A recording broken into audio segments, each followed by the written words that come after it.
falls apart if there's not a heart to have. Yeah, it's been a minute.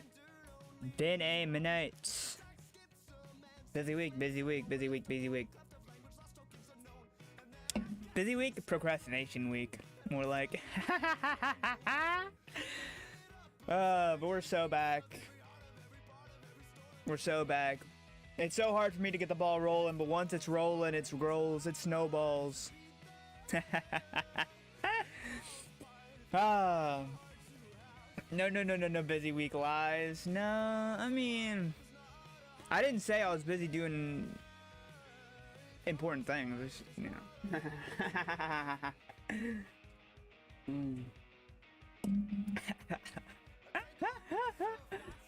Busy, but in the way of procrastination.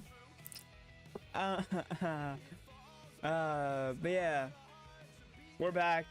We're playing more Scarlet Hollow. Okay, that's good. I didn't know you were making a tunnel to the end city, though. You just said, I'm digging to this place. I'm digging to these cords. I need not buckets. I need shovels and glowstone. And I said, okay, Mystic, okay. I'll get on that. But yeah, let's go. Let me disable big cam. And it's probably not gonna want me to do VBO or whatever. So we're just gonna get straight into Scarlet Hollow. Just gonna hop right in. And it should catch automatically. It is not gonna catch. Oh, why I oughta. This is a horror game, and it's not intended for all audiences. Please visit our website if you need a list of specific content warnings. By default, Scarlet Hollow uses a dynamic text box that becomes larger when the player is presented with dialogue options. You can switch to a smaller static text box in the game's preference. If you play with a controller, or if you use accessibility options, oh, well, never mind. You won't be able to save everyone. You might not even be able to save yourself. Welcome home. The water and block off a tunnel so mobs can't get you while you travel down there. I love Scarlet Hollow. Right, yeah, they put out they did an update, which I kind of noticed last time. I think in episode 2, it was quite a bit that it happened, but the audio, or not the audio, the actual dialogue options kind of got cut off. It made some dialogue options very hard to choose, but seems like they fixed that. They put in a new dynamic text box whilst I was away. Where is it? High context? Yeah, scaling box. Yes, I'm gonna assume that. Yeah. There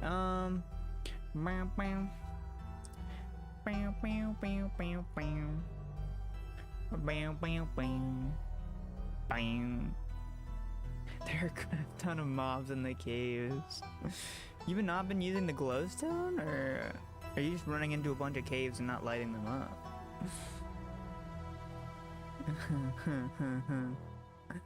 Oh? Oh, look, thank you, mobile app. I've been live for 5 minutes and you tell me, hey, you're live. Hey, you're live, you're live. I'm at the caves you took me to. Oh, okay. You're in the, okay, that makes sense.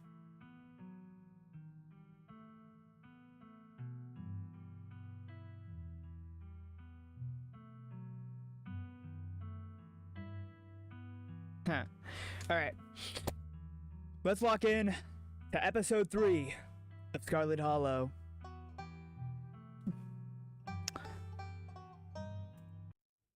This is the end of episode 2. Episode 3 waits.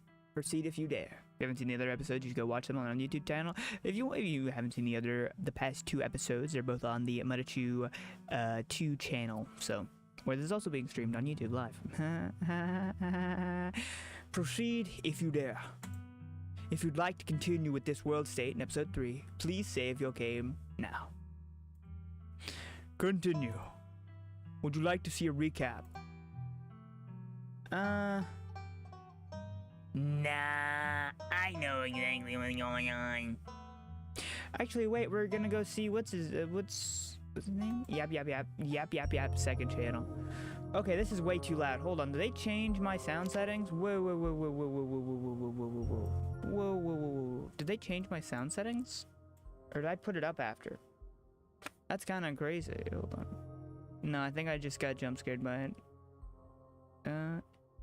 You want to recap? Alright, fine, I guess. Fine, I guess we can do a recap. Fine. I guess. Full recap. The funeral of Pearl Ann Scarlet. Your cousin's mother and your aunt seemed like something you shouldn't ignore, even considering your own late mother's rocky relationship with this side of the family. Welcome to our family's humble estate. Unfortunately, due to the current state of the house, only a few rooms will be safely accessible during your stay. I wouldn't go wandering anywhere else if you value your limbs. The floors have been known to give out. As locks fall, the doors moan open, revealing the entrance to what once must have been an incredibly lavish ballroom. Faintly in the distance, you can hear the quiet notes of an old piano playing from another room. Now, we chose to lock that up. You must say. I don't know what that means, but I'll take it as a compliment, I guess. So, what do you say? Want to tag along? Hold the camera for me while I narrate against a darkening sky, that sort of thing? You'll eat those words when I come carrying a mountain lion corpse out of these woods.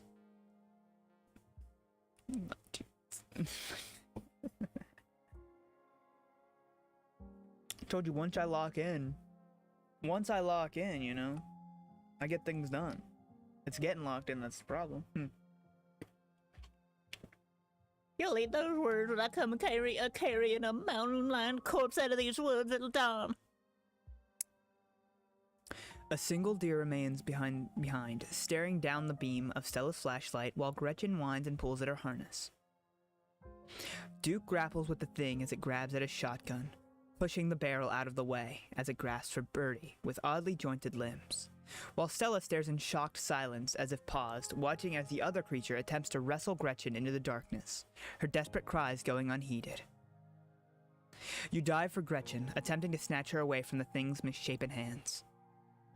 You manage to grab her, but the creature isn't deterred. It rears back on its hind legs, its mouth opening, whispered tones sliding out alongside something sharp and unnatural. This thing I'm doing. Alright, good luck with that. I still didn't get the splinter out of my hand. Anyway, I gotta wait. Oh, no, wait. No, it did get dug in a little. Yeah, it doesn't matter. I completely forgot about it right now. But then there's the deafening blast of Duke's shotgun, and suddenly it's gone. Oh my god. What do we do? Welcome home.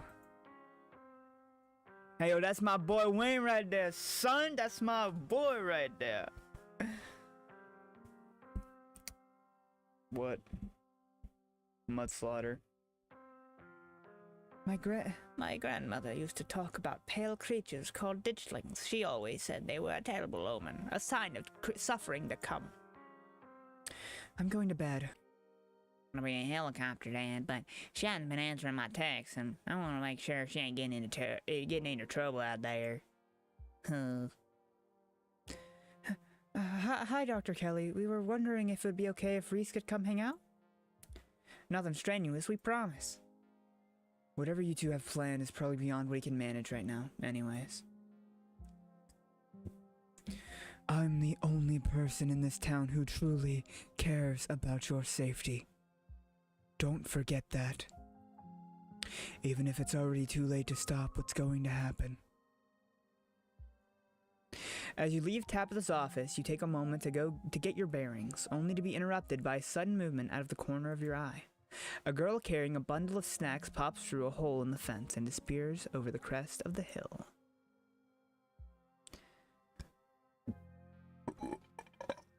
What? She didn't. Guess the old Maxwell place doesn't cut it as a secret hangout spot these days. But the Shaw mine? That place was shut down like 100 years ago. After a collapse that killed over 100 people. My dad says our house is haunted. But she's interrupted by a pair of thunderous knocks.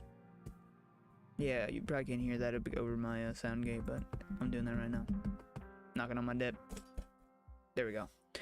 You turn to see Becca and Alexis gone, and Rosalina anxiously hovering in front of a small tunnel in the cave wall. She freezes as you notice her. There's something in the darkness before you that's much louder, though you don't hear it. But you can feel it in your chest, like the deep growl of a predator. Hey, are you alright, Medici? Stella reaches for your shoulder, but not before the light from your phone illuminates the chamber. Medici, are you alright? You manage to squeeze through the entrance just as the walls of the mines come crashing down. Are you okay? You're okay, thank God. It's me, Flowery. That was a surprisingly close call. We could have all died in there. What did you weirdos do? Everything was fine until you adults showed up. Becca, shut up.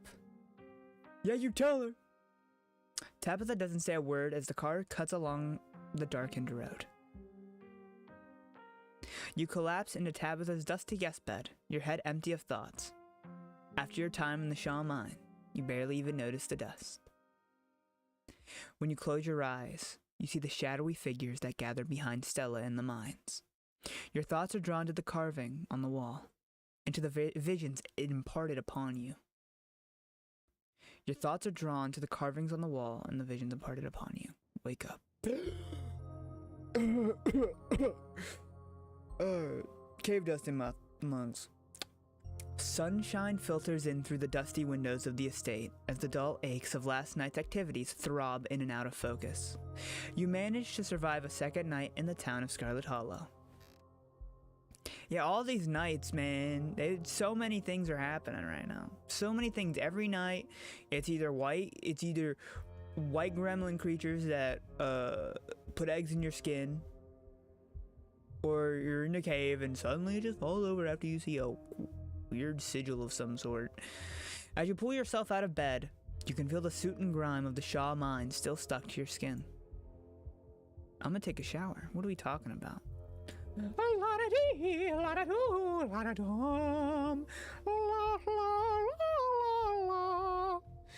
You step into the guest bedroom and into the shower. The water is hot and surprisingly enough clean.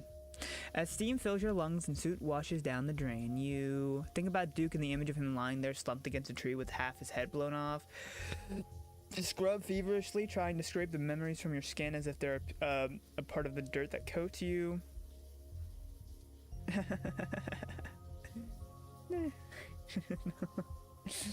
It's no longer you.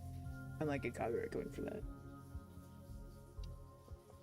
That'd be really funny. I would laugh at that. I would truly lull. Think about Sybil's warning, the worst is yet to come. Think about Wayne and wonder how many times he's watched you unseen. Think about someone special. Think about someone special. Think about someone special. Specifically, you think about Stella, your intrepid cryptid hunting companion, and everything the two of you have been through since you got to town. Kanika, the resident goth and one of the most level-headed and fashionable people in town. Avery and their calming presence standing in contrast with the coming storm. Oscar, the shy and handsome town librarian stuck in a haunted house. Dr. Kelly and the commanding way she shut... I don't know, just this word right here in this context of someone special is kind of crazy. Using that word is kind of nuts. And, oh wait, there's so many people. Reese, Stella's mysterious and reclusive friend. Wayne, and wonder how many times he's watched you unseen.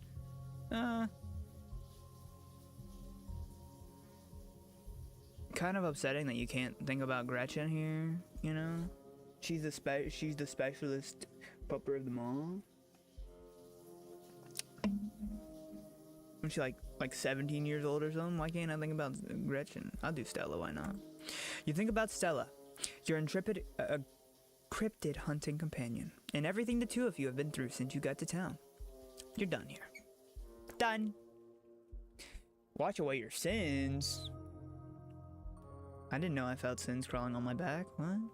You're done here. You turn off the faucet and dry yourself off. Time to start your day. I'd like to check on the possum. There are 2 of them now. I would like to wave at them. You wave down at the possums. They look up at you. Please get out of my drawer. The larger possum hisses. The smaller possum joins in. They bare their many teeth at you in unison, attempting to frighten you away from what clearly is their territory. I want to pet them. Against your better judgment, you reach out to the possum's hand. Well, it's worth a shot. Maybe now they'll leave your dressing room and return to nature where they belong. Jerry and Barry. The Opsons. Let me look out the window. Yo, what's up? No, they're just playing dead. You hold your breath and approach the bedroom window. After finding that boot print in Viscera in the garden yesterday, you can't help but anticipate something staring back at you. It's the same view. Turn back. I want to check the closet. Yo, what's up? Every time you see that doll, your heart skips a beat. It hasn't moved, right? Key and I, no, it hasn't. No, Jerry, Barry. My kill count's going so high right now. Even though technically I didn't kill Grigor. I didn't kill Gregorio, okay? That's enough of the closet. Turn back to the guest room. I didn't kill Grigor, okay? I just gave him some sleepy time medicine. I didn't know what was gonna happen to him. I'm gonna text Stella. Yo, what's up? You pull out your phone to text Stella. How you holding up? It'll probably be a bit before you get a response. Talk to Kanika now. Call him Gregor. Of an exhausted Ben Affleck. In a photo of an exhausted Ben Affleck. Probably be a bit before you get a response. I'm gonna message the group chat.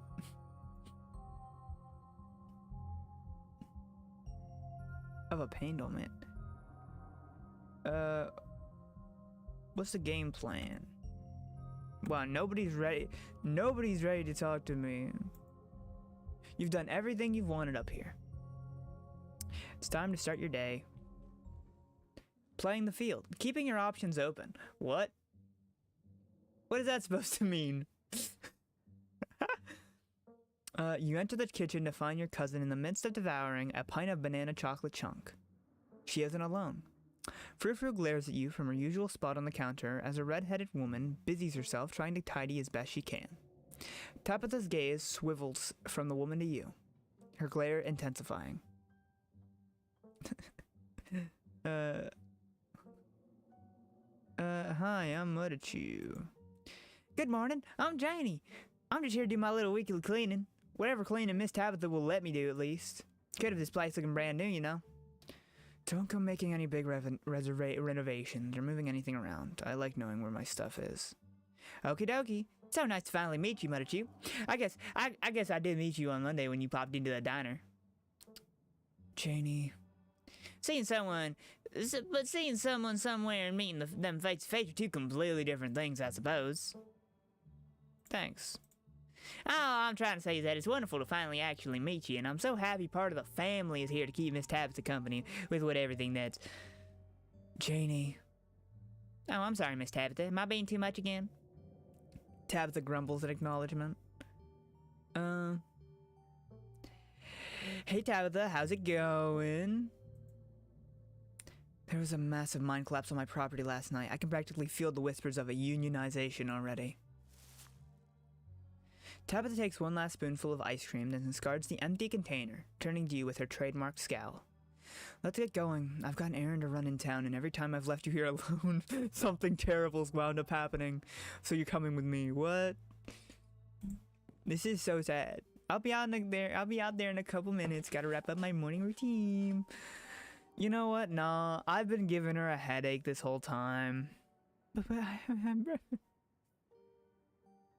Alright, let's go. Great. Janie, lock up when you leave, please, and don't go rearranging anything. I'll know. As you leave, Janie approaches from the far side of the kitchen. Tabitha remains.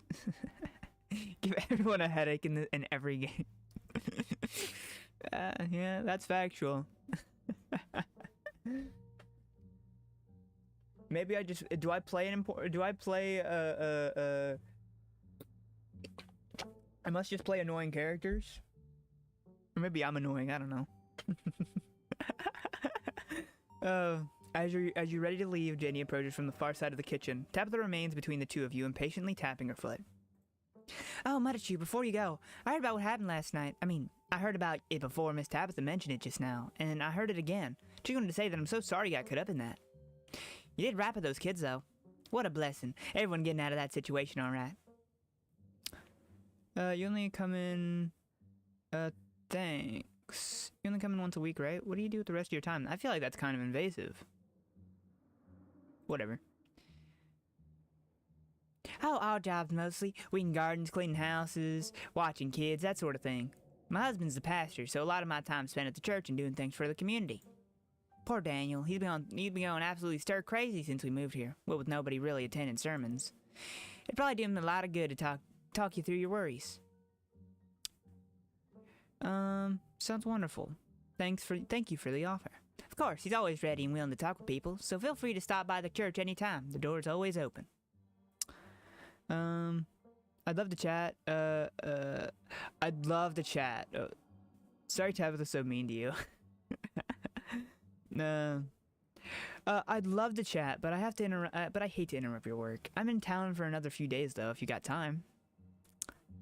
Of course, like I said, feel free to swing by the church any old time.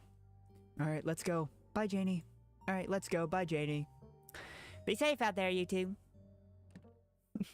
You and Tabitha walk through the doors of the estate and into her car. The ride to town is uneventful, your cousin unsurprisingly more focused on the road than on making conversation. Alright, we're just popping into the general store for a few minutes. What are we doing at the general store? Picking up tea from Sybil. Oh, I got you picking up tea. We're picking up tea. Yeah, I'm picking up tea. Why are you saying it all weird? I'm gonna wink. You wink at her. Did you think I was taking you with me to buy drugs? Picking up normal tea for drinking. I'm gonna drop it. It's nice to just go on an errand. After everything that's happened the past few days, it's nice to just go on an errand. Exactly. You and Tabitha turn as the door to the general store bursts open. A flustered Kanika exits, shouting behind her. Fine, okay, keep coddling. Fine, okay, keep coddling him. Keep letting him get with stuff you never would have let me. So much as think about. I'm sick of carrying this family. Kanika storms off, door slowly drifting shut behind her. Other people and their drama. If more people kept things to themselves, they'd be a lot happier. I'm glad she's finally letting loose. Maybe her family will stop taking advantage of her. Or out of curiosity, would you call yourself happy? Glad she's finally letting loose. She's been so measured since I've met her. Maybe her family will finally stop taking advantage of her. Her family is taking advantage of her because she lets them, not because she's normally measured and composed. A display like this means nothing if she's still here next year, and yet again the year after that. If anything, it just tightens the ties that bind her here. You see yourself in her, don't you? You see yourself in her, don't you? There aren't a lot of people to see yourself in when you live in a town like this, Muddachu. Come on already, let's go. Okay. Oh, we got the whole crew here. Yeah, but he's there every day. And I know he comes in and sees you every now and then, so... I hardly think Mr. Tremaine not coming into the diner for one day is something to worry about. Well, if you say so. See you around, Sybil. You have a good one, dear. Oh, Tabitha, long time no see. Feels like you never make it all the way down to Main Street. Okay. Hey, I'm sure it goes without saying, but I just want you to know that all of us over at the diner really feel for you. Anything you need, just let us know, okay? What? What? Avery nods politely, then leaves without saying another word. Who was that? That's Avery, Tabitha, from the diner. Okay, sure. Anyway, it's not important. Good morning, Sybil. Good morning, you two. I hope you're doing well after last night's activities. Morning. Is the new blend ready? Of course. Why don't you, if you'd like to keep Miles company, Tabitha and I will just be a minute. I can't believe you tried to tell me you weren't here to buy drugs. Yeah. I'm afraid of Miles. What do you mean from me being own? Sounds like your daughter's pretty mad at you, Sybil. She just needs a little time to cool off. Yesterday was a bit much for her, so I'm giving her some space. Sybil motions for Tabitha to follow, and they both disappear into the tea room, closing the door behind them with a tinkering of bells. Find a good spot to listen in. Ooh! I love to listen in. You find a subtle spot near the door and listen in. I know it took a little longer than usual, but this was fairly short notice. In the future, please give me at least 2 months to gather what's needed. These plants aren't exactly easy to come by. Is there enough? Yes, everything should go just fine. Make sure this is all it eats for a few days, and I mean all. But it's somewhere that it can't get other food. I'm not keeping it inside. Outside then, a shed, something closed. And please call me if you get confused. Don't assume you know what you're doing. You only have one shot at this, remember. Remember that.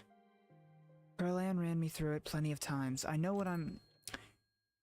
Your listening session is halted as the tinkering of bells announce another patron. Excuse me. Wait, you're Medici, aren't you? My name's Bellow. I'm Duke's boy. It's a pleasure to meet you. Mrs. Forsyth called me on the phone and told me you saw what happened to my daddy. I'm so sorry for your loss. Thank you. Mr. Forsyth said that you and Miss Richmond did your best. I'm thankful you tried to help. Mama's pretty broken up about it. I'm trying to hold it together since I'm the man of the house now, but it ain't easy. Me and him were supposed to bring Big Betty to the state fair this week. Now he's gone, and as of the morning, so is she. Suppose if I'm not going to the fair, I might as well make myself useful and get out in the woods to look for what's left of my daddy. You was there, right? Could you tell me where to look so I can try to find him? Is Big Betty one of your chickens? Nah, she ain't a chicken. Big Betty is our prize pumpkin. She was a big lady, too. I expect she was at least 2,000 pounds. Not too easy to move something like that. Could be she rolled down a hill, but I can't be looking for her just yet with everything else going on.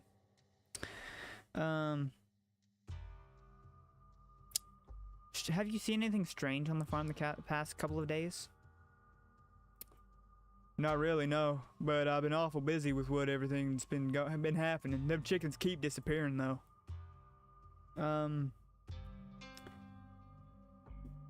He died on the northwest edge of town, at the Asginus Trail. Thank you, Muddachu. I appreciate you trying to help us out. I don't rest easy knowing he's out there somewhere all by his lonesome. And please tell Miss Scarlet I'm sorry about her mama. Tabitha and Sybil are still in the tea room. Your phone buzzes.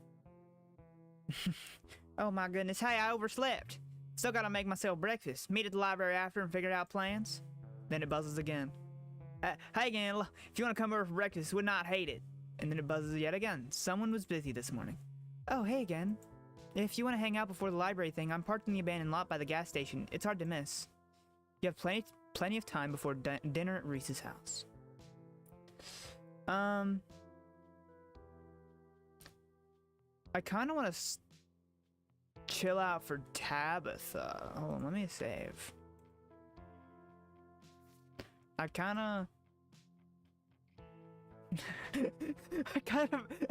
would feel like, on one hand, like, I don't think Stella's alright at all. I also think Kanika's not alright, but I just don't think Stella's... Like, she saw ditchlings. You know what I mean? So I kind of want to go check on her. But at the same time, this is like the 4th time I'd be dipping out on Tabitha. Which is really funny. I'm gonna swing by Stella's and check it out. Swing by Stella's. I'm just gonna duck out. It doesn't take long to make your way to Stella's house. Hi, you take a deep breath and yell at the top of your lungs. Hey, Stella! Your shout is immediately met by the sound of an excited Gretchen behind the door. Kenai, you can barely make out the slow and quiet shuffling of feet over Gretchen's excitement. An exhausted Stella groggily stares at you from her doorway. Hey, sorry I'm a bit of a mess. I guess I slept in a lot. Give me a minute to finish getting dressed and I'll make us some breakfast. Stella talks. Hold on, wait, let me just Stella talks from the other room as she changes. What are you feeling like for breakfast? Pancakes, eggs and biscuits, maybe just a classic scramble? I also have toaster waffles if that's more your speed. Offering biscuits after I've had one of Winnie's? Someone's got a secret family recipe, huh? Haha, maybe. I never said they'd be as good as Winnie's, but I've certainly got a trick or two up my sleeve.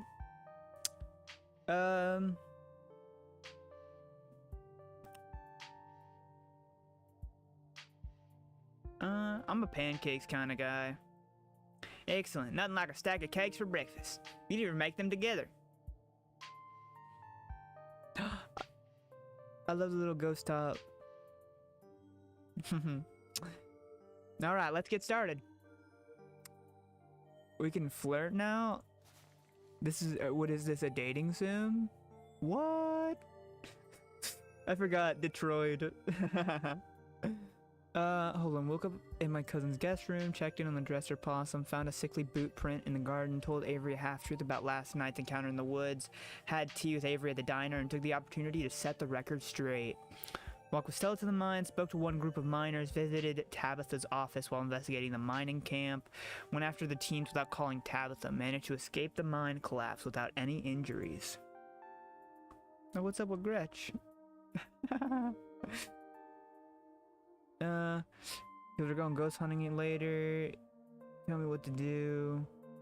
That's a cute jumpsuit. Haha, thanks. We're going ghost hunting today. This used to be my lucky getup for back when I did ghost hunting videos. Though I guess you might call it unlucky since I've never actually seen a ghost. But hey, after the past couple of nights, maybe we could use a bit of bad luck. The kind of bad luck where we don't find anything, of course. Don't want to jinx us. Should we start on food? Yeah, let's do it. Pancakes are pretty easy, though the real challenge is not burning them. And not undercooking them. And not burning them and undercooking them at the same time. But hey, at least the ingredients are easy to assemble. I'll handle the dry stuff, you mix the wet stuff. If you mix the wet stuff. Stella gives you a handful of pre-measured ingredients, a bowl, and a whisk. And if you don't mind, I'm gonna make an egg for myself while you work on the mix. Actually, can I have an egg too? I'm hungry. Of course, the more the merrier. Hope you like over easy. Anyway, seems like you got an earlier start than I did today. Anything interesting happened while I was asleep? Did Tabby give you a hard time?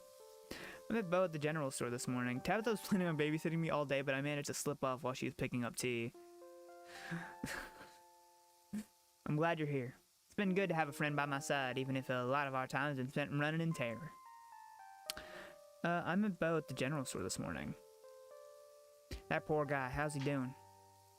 Apparently Big Betty's gone missing. Really? How does a 2,000-pound pumpkin just disappear? Other than that, seems like he's hanging in there. Stella says nothing in response. Not a whole lot really happened other than that. Not a whole lot has really happened other than that.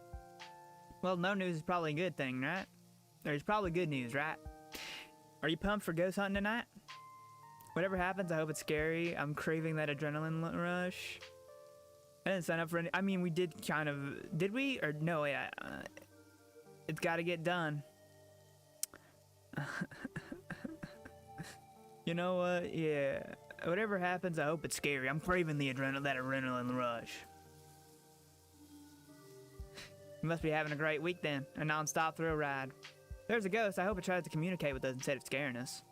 I want to know what it's like to be dead, or if there are more ghosts out there.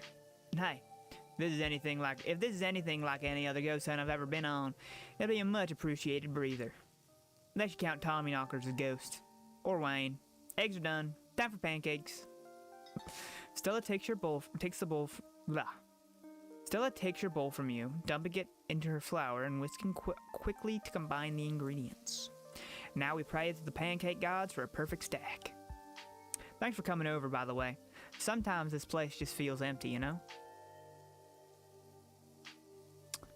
Seems like you and Kanika don't hang out much anymore. I want to talk... I know she's been mean, but Tabitha obviously still cares about you. I know she's been mean, but Tabitha obviously still cares about you. I know, she's distant and kind of terse, but that's just her way of joshing with me. Like the whole band from the mine thing. She's so funny. I think you're right. There were a lot of cute wanted photos of you in her office. I don't think those would be there if she wasn't serious about keeping you out. Poor Tabby. What? You and Tabitha give off a bit of an ex's vibe. Used to be a lot closer. What happened? Well, I'm just not gonna point this out. I'd much rather just be a little, yeah. Seems like you and Tabitha used to be a lot closer. What happened? Alright, I spilled the beans. I suppose you could say we kinda dated. It was never really official, and she might tell it a little differently, but as far as I'm concerned, that was my first relationship. Not that she's my type or anything, I'm into all sorts of people.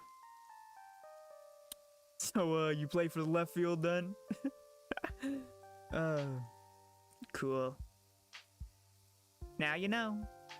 Time for the first flip. I need your moral support for this.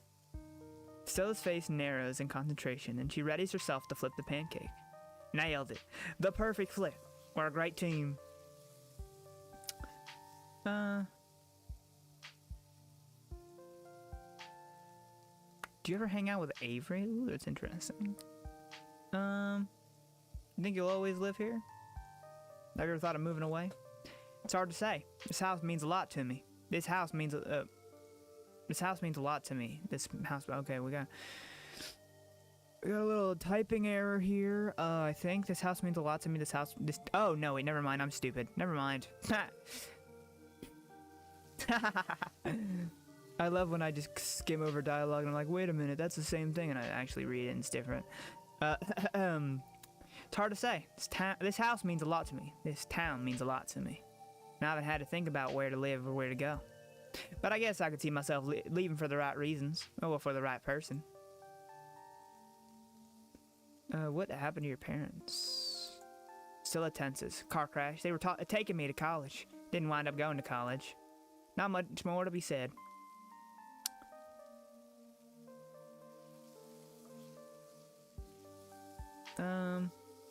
Sorry I brought it up. Let's talk about something else.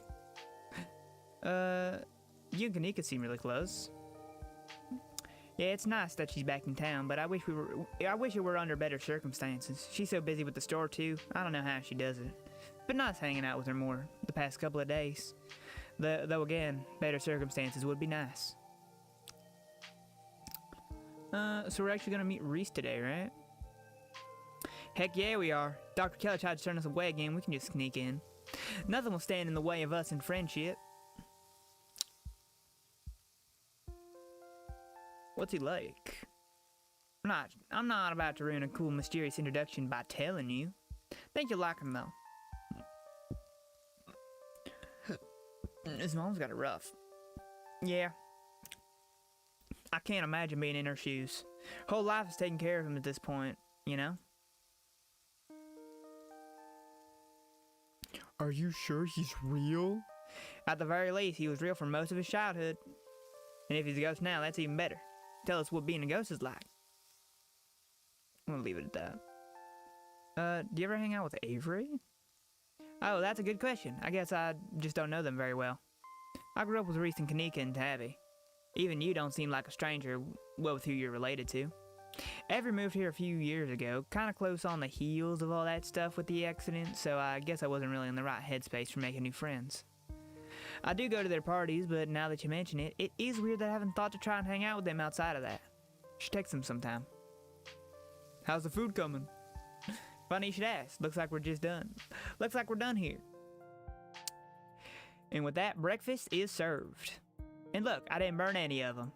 The pancake gods wanted to make sure I could impress my guests with my incredible breakfast skills. Bon appetit. So glad you came over today. I've been having a bit of a hard time sleeping the past couple nights. I'm sure you can relate. I think I need a nice slow morning like this, just hanging out with you. As you and Stella start to dig in, you're interrupted by a phone alarm going, oh shoot, I almost forgot. It's Mayor Jimmy Day. Thought being a great show, it's probably a good excuse to meet up with Oscar and start talking ghosts. Gretchen barks at the mention of Mayor Jimmy.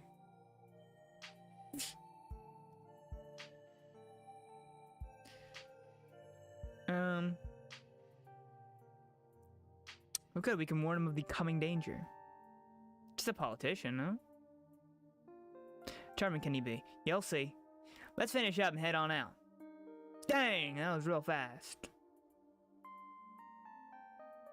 Luffy One Piece threw the plate up, open mouth, stretched the mouth open 20 feet. Dun, dun, dun, dun, dun, right down your throat.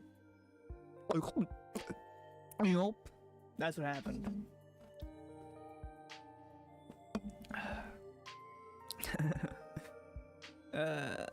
Let's finish up and head over.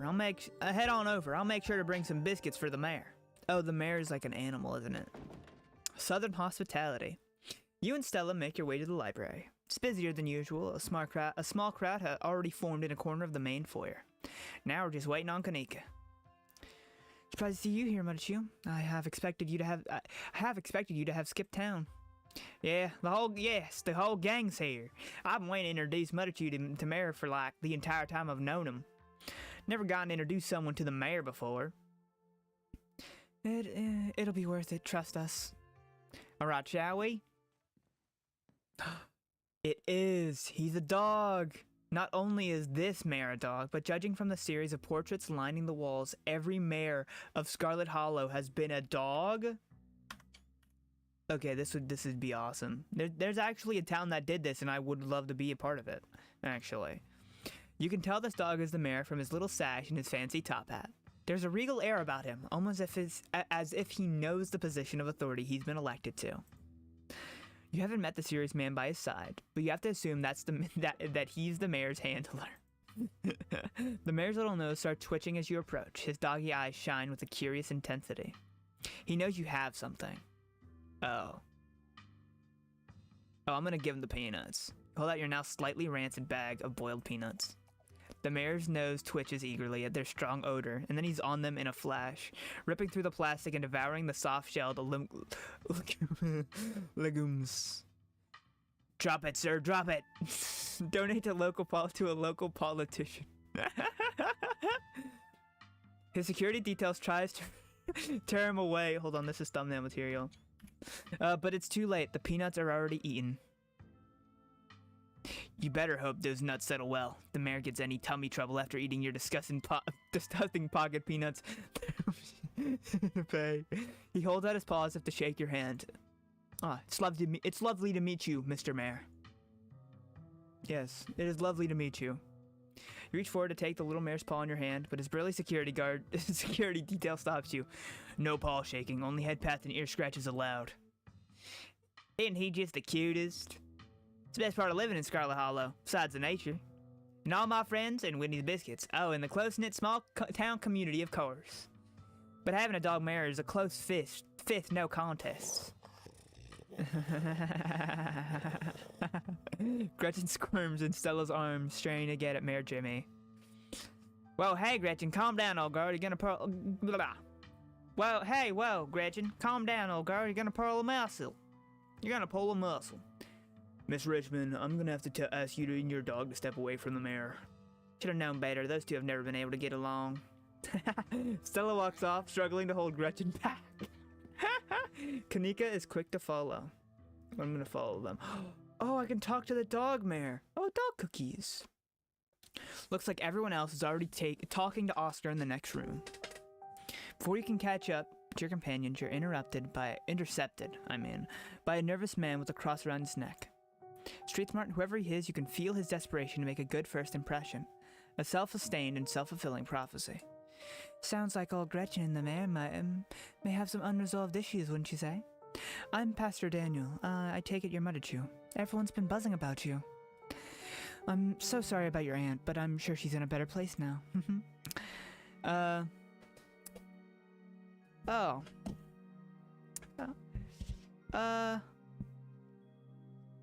Janie mentioned you. Oh, thank God. I've been hoping to find a priest. I like your gumption. I can't remember the last time someone around these parts actually wanted to find me. Is this about Perlan or perhaps your mother? No, Oscar's place is haunted. If you could come around, that'd be great. Oh, like a Scooby-Doo episode or something? I'm afraid I don't buy into that particular notion. It's a bit too spiritual. Now, if it were a vision of one of his parents trying to contact him from heaven, I could understand that. But I simply don't believe in malicious spirits lingering neither in heaven nor hell, jumping out of closets to scare us. I'm sure there's a perfectly reasonable explanation for whatever it is he saw.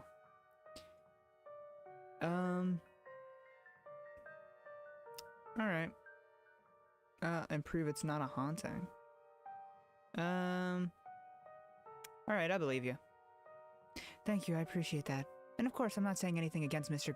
Gutierrez. I'm sure he saw something otherworldly. I just know that we simple humans tend to misinterpret signs of the divine, especially considering how frightening they can often seem. Janie mentioned you this morning. That woman is the light of my life. I'm so glad she's there to help your cousin through this rough patch.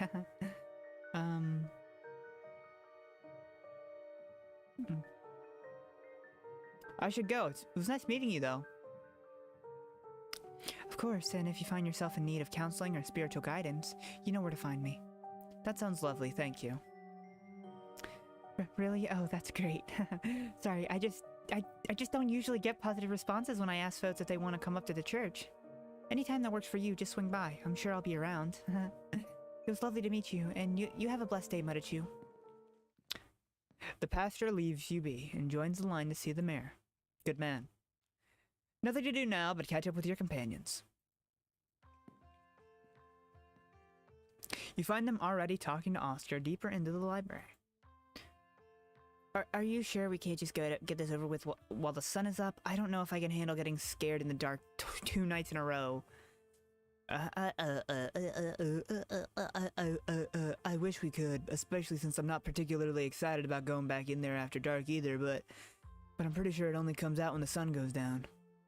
Yeah, there's no way I'm going in until that spirit is at full power. Oh. Excuse me.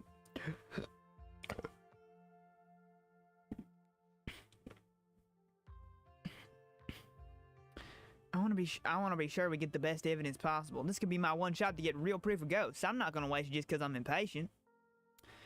Y'all are going to be the death of me. I just hope it's possible to get rid of the thing. This is a pretty serious ghost infestation. Is that what you call something like this? I believe it's called a haunting, but ghost man infestation also sounds good. I suppose we're the ghost hunters, so we can call it whatever we want. Anyway, I'll be bringing all the ghost hunting supplies anyone could ever need. So we should be set on preparation. The only thing y'all need to do is bring an open mind. We have the power of friendship on our side. Heck yeah, we do. If anime has taught me anything, it's that the power of friendship is unstoppable. That's a lovely sentiment. I'm sure Rosaline will at least be glad to know y'all did your best to help her. Well, if we're not doing the hunt now, I guess we should head over to Reese's. Absolutely. Come on, Muddichu, time to go bother our friend. I'm gonna get back to it. See y'all tonight. Time to go. So I finally met Pastor Daniel. It was only a matter of time until he tried to pull you aside about grief counseling. When my dad died, I had to ban him from the general store for a week. Wouldn't stop leaving these little pamphlets at the checkout. I don't know where he finds so many. I think he just really wants to help people. Wants people to like him. I think he just really wants people to like him. Everyone should be nicer to me. He seems like a good fella. I think he just really wants to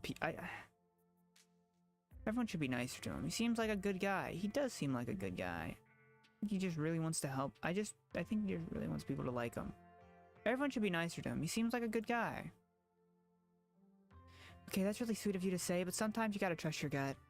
That man was grinning through all of my dad's funeral. He's not normal. And I don't mean that in a stigmatizing mental illness kind of way. There's just this little siren that goes off every time I see him that tells me to get away from him. That's exactly how I would describe it too. Whole town feels the same way. Now that I think about it, he must be pretty lonely. Look, he can look for some friends somewhere else. Do you mind if I invite Tabitha ghost hunting? Please don't. Oh my goodness, yes. Could you imagine how much fun that would be if she actually shows?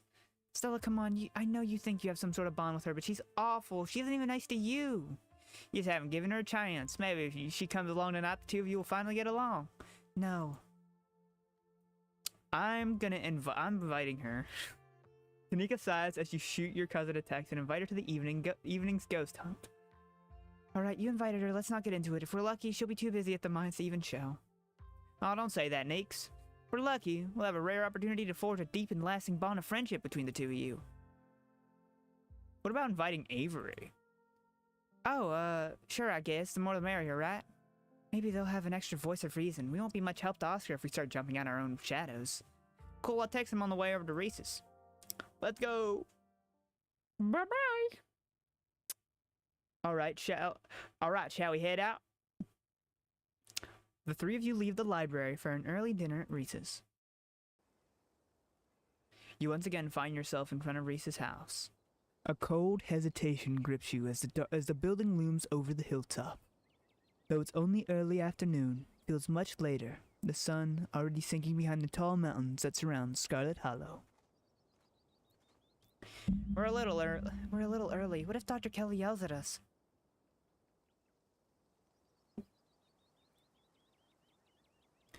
There's no such thing as early when you're hanging out with friends. That's just the extra time you get to spend together. Right, but what if she yells at us? It's too late. The door swings open. Hey! Reese! Oh my goodness, dude, it's been ages! You must be Muddachew, right? I heard a lot about you. Stella's been relentless about making sure I got all the Muddachew updates. Gretchen starts yelping at Reese, straining against Stella's grip as she tries to get in between them. Are they here already? I knew you'd show up early, Stella, and great. And you brought the dog. Great. Yeah, I thought you might cheer Reese up. I don't know what's gotten into her all of a sudden. The dog stays outside. But it's okay, it's okay, Stella. We can let her chill in my van for a bit. I'll run the AC and leave her some treats. You know I already have some of those easy chew dog jerky stashed away. But we go everywhere together. Do you want to come in or not? Oh, he is not having it. He is not a happy camper right now. Kanika nervously tugs Stella away towards her fan. Well, what about you, Muddachew? Are you coming in? No, sure. I'll come in. You follow Reese and Dr. Kelly inside. Stella and Kanika aren't far behind you. The house feels cold. Not only is there an odd chill in the air, but the building itself feels too sterile, uncomfortably tidy to the point where you're nervous to touch anything. If it weren't for the aroma of store-bought dinner rolls baking in the oven and the unsettling artwork hanging on the walls, you'd be half convinced you'd wander into a real estate showing. So how can I lend a hand? By sitting down at the table and not puttering around in my kitchen. I made sure everything was well done in advance, so the only thing left are the rolls, which shouldn't be long. Then we can have a quick dinner and you can leave my house and go on about your business. Oh, but I was kind of hoping to see Reese's new art. We still have time now. We still have time now, right?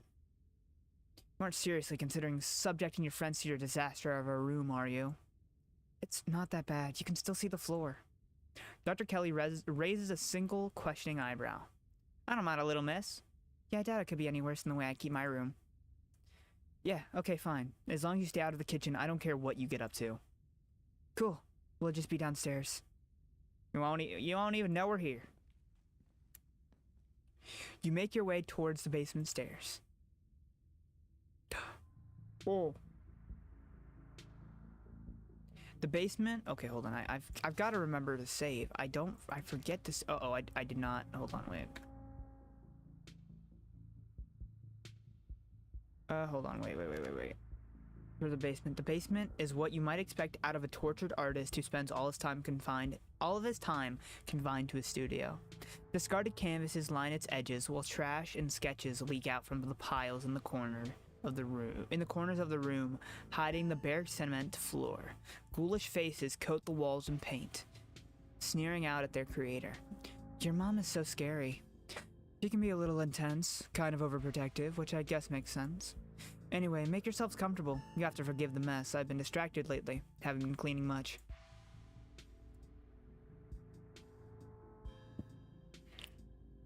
You just sneak out of here? This place feels like a prison. Unfortunately, the prison we're dealing with here is my body, not my room. Sure there's nothing we can do? Your company is plenty. It's nice to have living people down here for a change. You know we'd visit more if your mom let us. Did she tell you she turned us away yesterday? Said we couldn't even talk to you. It's a little controlling. You came by yesterday? She didn't tell me, but I was probably asleep, that's all.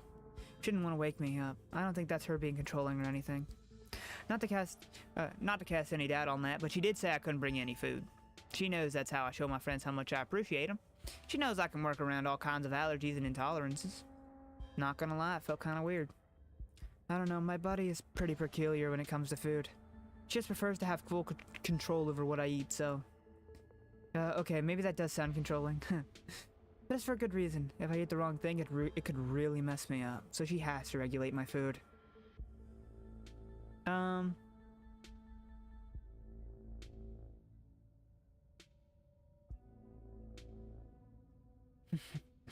So, has Stella told you about anything that's happening everything that's been happening the past couple of days? Every detail. Wish I could see some of it myself, but you know. He gestures in futility towards the walls of the basement. Sure you can't just sneak out one of these nights? The doc isn't keeping me prisoner here, Stella. I'm sick, you know that. Sorry, man, I didn't mean to. There's nothing to apologize for, and I appreciate the effort, really I do. There's just nothing that you can really rescue me from. That die has already been cast. But if we were talking about the past couple of days, weren't we? Do you have any thoughts on the ditchlings we've been seeing? Yeah, they've been coming up to my window at night. Wait, really? Is that why you texted me that they look like something out of your nightmares? Yeah, I thought I was hallucinating. I hadn't put it together that we might have been seeing the same thing until just now. I'm sketching them, actually. Tell me what you think. Pulls out a sketchbook from one of the piles in his room. Yeah, that's exactly what I saw on my way home last night. What does it mean that they've been lurking around here, though? I don't know, but I like the company. They're kind of beautiful in a sad way, if you ask me. Agree to disagree with you there. Those things are gonna be stuck in my nightmares until the day I die. What do you think's going on with Wayne? Who? You know, that guy that's been following Lettuce around being all ominous. Oh yeah, that slasher creep. I appreciate the classic Jason vibe he has going on. Here's hoping he doesn't live up to the look for all of our sakes. What do you think of my cousin? She was always so distant, and I mean, I probably would have thought she had it out for me, personally, if she wasn't like that towards everybody. Or if I thought she even knew my name. People change. Maybe she's nicer now. She's still terrible. Yeah, I just never took the chance to get to know her. She's actually really funny and sweet. I'll pass, thanks. Think the town is doomed? I think everything is possibly doomed at some point, but I guess that's answering a different question. Do I think the town of Scarlet Hollow is on the brink of collapse? Probably not, but it's not like I have a lot of perspective on what it's like out there. Could be riding on Main Street, and if Stella or the doc didn't tell me, I just wouldn't know. I would totally tell you if there's a riot. Did Dr. Kelly tell you, though? I mean, yeah, I'd hope so, but the point I'm trying to make is that other people are my eyes out there. It's quite the movie collection you got. Any recs? Let me think. Oh, have you heard of Shino-Chi, Deathblood? Saw that for the first time recently and it blew me away. Excellent example for both Japanese horror and found footage done right. We'd even put it on after dinner if you guys are interested. Dang, I actually would be down for that, but we gotta head over to Oscar's after this. Promise we'd ghost bust his place. He's apparently been dealing with a bad haunting. Feel like we should really be out there for him tonight, considering everything that's happened. He and Rosalina both need our support right now. Take a rain check on the... I'll take a rain check on that movie, though.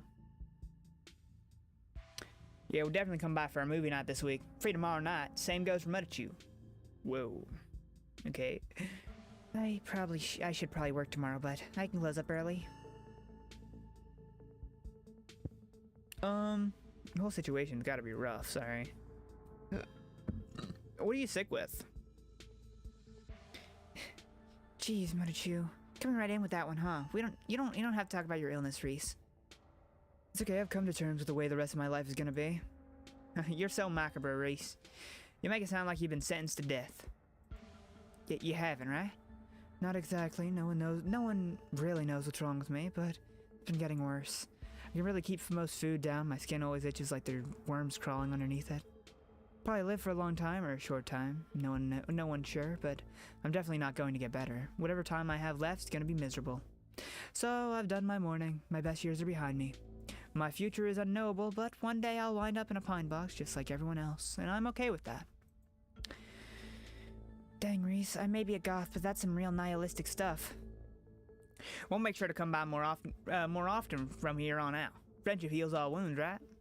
Thanks, guys, but you really shouldn't worry about me. I have my art. I'm doing fine, really.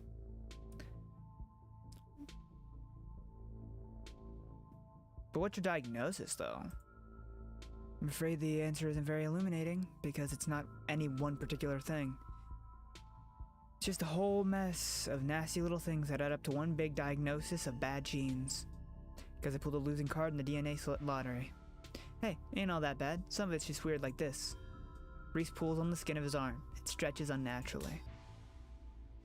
Hyperelasticity. Kinda cool, right? Whoa! Does that not hurt? No, it feels fine. Like I said, it gets itchy under the skin sometimes, but I don't know if that's the elasticity, the medicine, or some other part of my condition.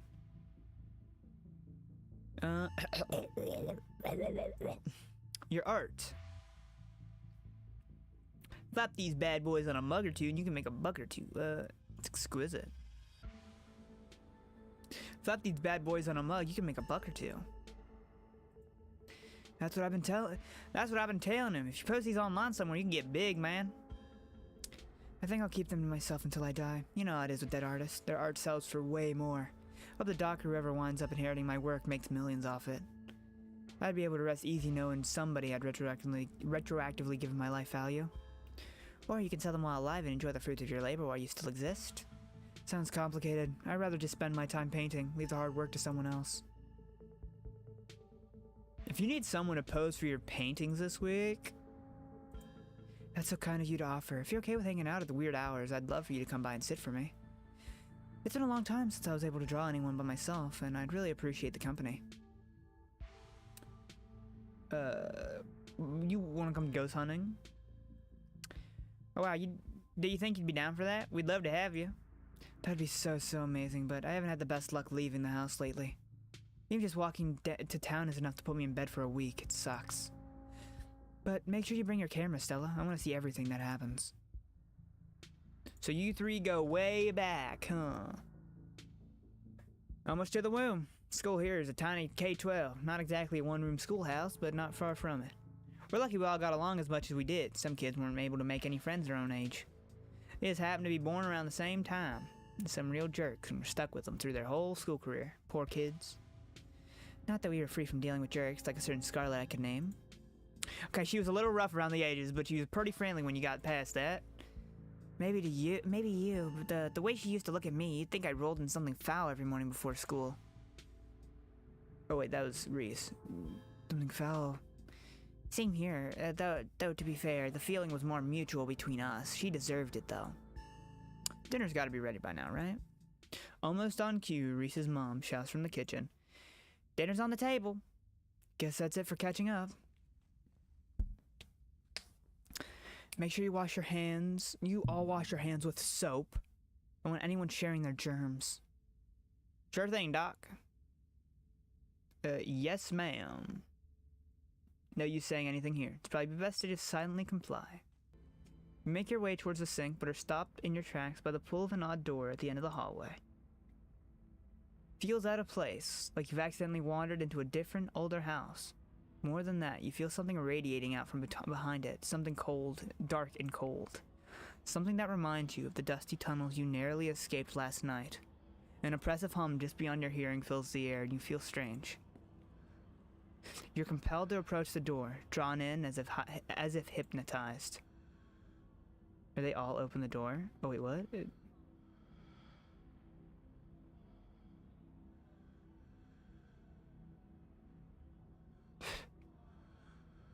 Open. Before you know it, the doorknob is turning in your hand.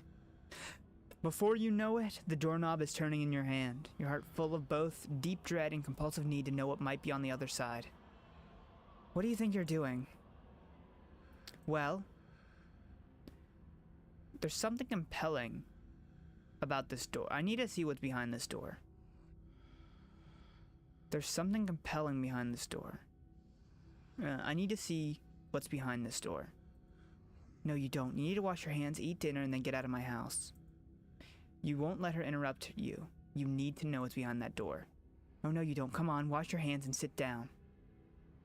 She grabs you by the shoulder, yanking you away. You do as she says, cleaning up under her watchful eyes and allowing yourself to be ushered back to the table and away from the door. Dinner is already laid out. Dinner rolls, spaghetti, and a light salad. Kanika anxiously picks at her food. Stella is nervously talkative, and Reese is suddenly quiet and tense, shoulders tight as his mother perches on the chair next to his. Dr. Kelly eyes all of you with a sharp, fierce gaze. She sits opposite you at the far end of the table, her features silhouetted against the light of the setting sun in the window behind her. Streets murmured. Given her protectiveness towards Reese, you find it odd that he's seated between the two of you, rather than the other way around.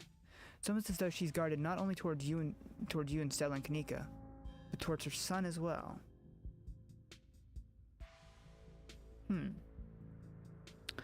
Pills. She slides a few tablets towards Reese. He obediently swallows them.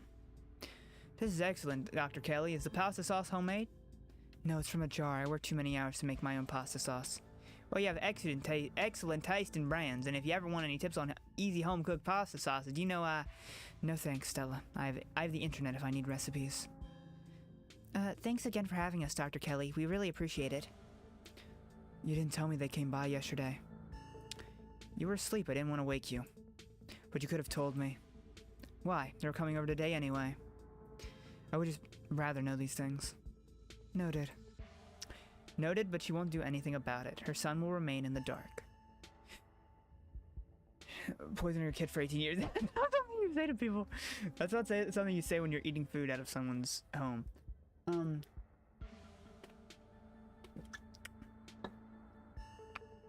I want to talk about the door. Can I talk about the door? I can't talk about the door? I can't talk about the door that's compelling me? What are you talking about? Be like, hey, Reese. Hey, Reese. There's something about your door that's giving me a bad vibe. There's something about that door back there that's giving me a bad vibe. I think we should go check it out. This is not something you say. I'm gonna talk about Reese.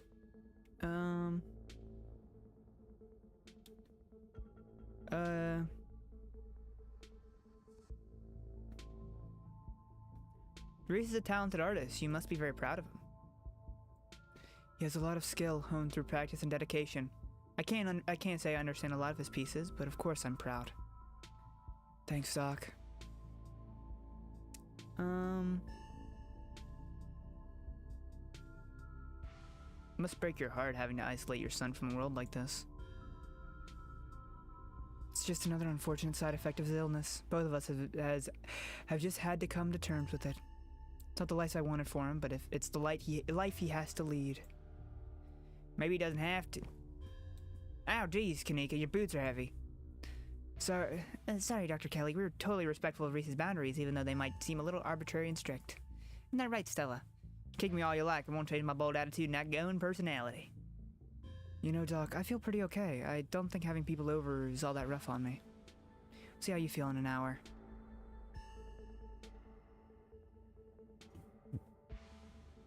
What exactly does he have?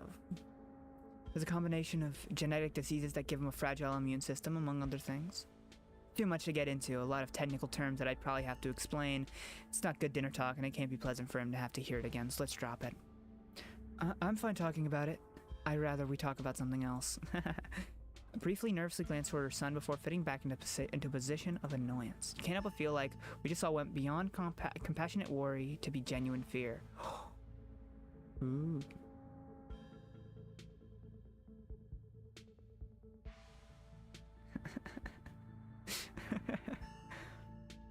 Small talk. It was really good. That's all. Thanks for putting this together, Dr. Kelly. Like a kid, you're a doctor. Have you seen it? I have. Thanks for putting this together, Dr. Kelly. I don't usually have to cook for so many people. I'm just glad there's enough for everyone else. Reminds me of what it used to be like when these two had come over, hungry teenagers eating me out of house and home. Should have charged your parents for all the food you kids went through. Honestly, it was like I was running a restaurant, not a doctor's office. Why didn't you want me poking around the clinic? These are all bad questions, but I'm gonna be nosy. You know, I feel like I'm playing it safe. I need to be nosy. So I'm gonna be nosy. You seem awfully guarded about me checking out that door. Because it's closed. Doctors don't usually just let people wander around their clinics. Of course, Dr. Kelly, we would never. I'm sure Muddachu is just joking, right, Muddachu? No, I can't say I ever felt drawn to the place before, but the secrecy is starting to make it feel awfully compelling. Stella, don't think of getting any ideas from Muddachu. No one... Don't you think of getting any ideas from Muddachu. No one is playing hide and seek in my private offices. Not today, not ever. Muddachu, she doesn't need any more bad influences. Yeah, what if it's haunted? That place was built out of an old Civil War hospital, right? Or this place was built out of an old Civil War hospital, right? It was a TB clinic, too. Double haunted. I can't believe I never went ghost hunting here. You sure you don't want to check it out? We'll have a whole bunch of extra experience after tonight. It's not haunted, now drop it. Start to rise. Ooh. What were Stella and Kanika like as kids? Nosy and messy like all kids. Suddenly a wistful look in her eye like she's glimpsing back to some brighter time in her life. Kanika softens too, her shoulders lowering from their defensive place by her ears. They always had those little projects, videos or crafts or animal rescues, whatever it was that had captured their imaginations that week. Glimmer of joy at the corner of her eyes fade. Her glower returns in its place. So, like I said, noisy and messy. Didn't we bring a dead squirrel into your house once? Oh, not the squirrel. I remember that squirrel. Didn't you think the dog could Frankenstein it back to life or something? I was like 12. I was very susceptible to what I saw in media and very sad about that squirrel. That's one of those things that keeps me up at night. I still feel guilty about bringing that thing into your house, Dr. Kelly. Just glad you didn't make it a habit. How well do you know Tabitha? Not very. I know her a lot better better if your family didn't seem to be so afraid of doctors. I can count on one hand the number of times she's been in my office. No wonder everyone but that old Edwardine died so young. Hopefully your mother was better about taking you to doctor visits. I'd be surprised if there was something genetic at play, and it's much better to catch those things early. Danger.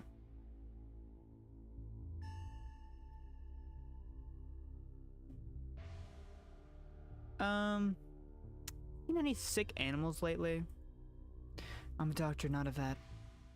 Didn't someone come in with a sick cow last week? Yes, but it's not like I examined the thing. I told them what I told you and sent them on their way. You said it had lumps. Sure, it had lumps, but I assumed it was suffering from some cow disease. It's not something I've done much research on. I don't know how normal it is for a cow to be covered in lumps. Doesn't that sound like ditchlands? There are no farm animals aside from their devious clutches? Dr. Kelly, Stella filmed some really weird stuff on Monday, including something pupating inside of one of Duke's chickens. What if the cat had the same sort of parasite? You should have taken a look. Could have made discoveries previously unknown to the scientific world. Or I could spread some new horrible disease to my chronically ill son. I'll leave these discoveries to someone else. You can feel the tension at the table start to rise. Has anyone come in suffering from hallucinations? Hold on. Not at liberty to discuss private medical information. Sure, not even a little bit. Could help our investigation into the strange goings-on.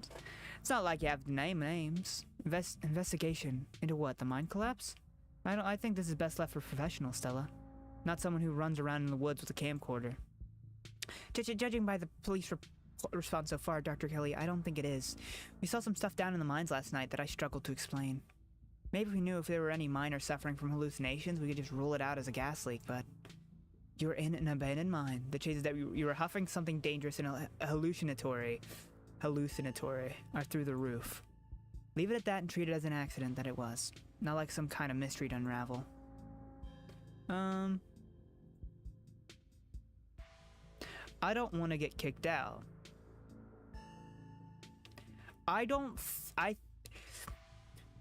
Okay, so far, if I may be so honest, I feel like this is less of a, like, she's poisoning him. I mean, maybe she's poisoning him. Maybe he did something silly back in the day and she's just been trying to keep him under control, maybe, with the medicine and stuff. But it's either that or, like, I think maybe there's some going on, you know, a sigil in the old abandoned hospital remade into a home. You know what I'm saying? So I think that might be what's causing Reese to be like that. So yeah. I'm gonna remain silent. You remain silent, quietly picking at store-bought spaghetti and dinner rolls. So we were talking about maybe watching a movie sometime this week. Mom, let it choose still in town. We'll have to see how you're feeling. Can handle a movie, Doc. Yeah, we'll just sit down in the dark. Yeah, we'll just sit down in the dark. Reese is used to that. I'm sure he'll be okay. Always overestimating how much you're able to do, Reese. This is why you keep getting sick. If I get sick, so what? It's not like that's ever gonna change. I'm sick every day. It's not getting better, and I'm not getting better. I don't want to spend the last few miserable years of my life holed up in the basement alone just because seeing my friends has been deemed too strenuous. I'm an adult, for goodness sake. I can't believe I have to ask for permission from my mom to have friends over. Reese stops mid-sentence, wincing in pain and wrapping himself in his arms. Don't say things like that. I'm doing everything I can to try and fix. Silence as Dr. Kelly's eyes shoot open. Reese? Reese abruptly pulls himself from the table and leaves. I knew this would be too much. Everyone get out of my house, please. Just leave us alone. Stop trying to interfere with his life. All it does is hurt him more. We can't just leave him like that. Now's when he needs friends the most. No, now's when he needs me the most. I'm his doctor and his mother.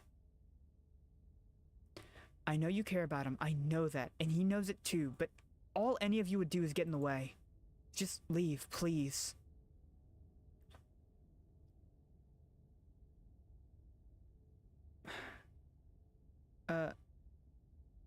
Something's going on here. Don't think we don't know something's up here. I'm gonna get to the bottom of this. Actually, I should probably stay on her relatively good side.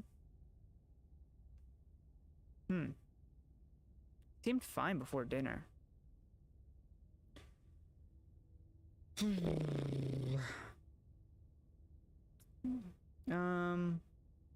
Don't think I don't know something is up here.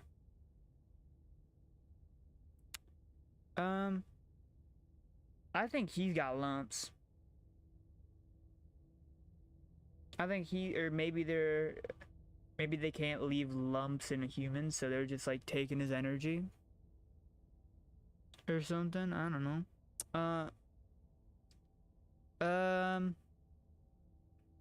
We have stuff to do anyways. Good, then go away and do it so I can focus on taking care of my son. Three of you are rushed to the door. We'll be back, Reese. Hope you feel better soon. Dr. Kelly shuts the door in your faces. The click of a lock signals the end of your dinner at Reese's. Something weird happened when I went to wash my hands. It was like I was forced to try and break into the clinic.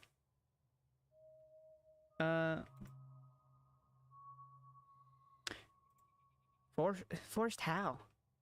Like, it was like something was making me go there. Wonder, was it like that carving in the pit last night before you had that seizure? It was kind of like you were hypnotized. I didn't really have a good angle from the top of the ladder, but I guess I'll take your word for it. Hypnotism seems like a step up from what we've been dealing with, though. I mean, I don't know. A lot happened last night, but the whole thing was very trance-like. Guess it was kind of similar. Well, there's another carving in there. That'd be so weird. There is. I wonder if it'd give you another vision. Maybe those things have something to do with the ditchlands. You're not suggesting we go poking around in there, are you? Of course I am. Maybe tomorrow. I'm not breaking into Dr. Kelly's clinic based on a bad vibe. On the bad vibe that much you got. Did either of you get the impression that Dr. Kelly is afraid of Reese? She never turned her back towards him. Sure, she wasn't just being overprotective. Sure, that's all that's going on. She has every right to be. I mean, the poor guy took 2 bites of food and got sick immediately. Can't imagine what that's like for the both of them to go through. Yeah, but if she was being overprotective, she'd have sat between us and him. She had her back to the window. That's interesting. If anyone should be afraid of anyone in that house, Reese should be afraid of his mom. I think you're both reading into things too much. Dr. Kelly is good people. Look, I'm just saying, maybe there's more to their dynamic than just him being sick, but it's not like there's much we can do about it right now. We could probably go back and forth on this for a while. Let's grab Gretchen and get going. The sun is setting and we won't want to miss a second of ghost action. No, Gretchen, no, Gretchen, please be still. Gretchen, please, still be there, Gretchen, please, please. Stella hurries off down the hill, almost as if to run away from what just happened. You and Kanika follow her down the hill, down the slowly darkening street. Stella, please. Okay. Okay. Dr. Mudd. You got like a white doctor's coat on, lab coat or whatever. I've always liked those white coats. Lit by the orange hues of the setting sun, the library feels different. What was once a quaint building in a small town now stands as an imposing structure, its walls holding something that stares back at you with menace. Maybe Kanika is right. Maybe ghosts aren't real, and the rest of the night is going to be a pleasant break from the events of the past few days.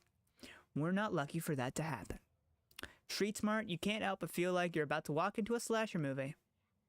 You run through a mental list of everyone who's joining you, trying to figure out if you'd make it to the end. Who are you kidding? Or does it matter? Still there, Kanika is probably the final girl. Oh, keen eyes. Wayne! Before you enter, a pair of figures in the nearby bush catches your eye. Oh, bush! Here! I was looking at Wayne. I wasn't looking at these dudes. This is you! Here! Where else? Hold on, this is I Spy. Here! Here! Here! Here! What? Is someone whispering? I just heard whispering, hold on.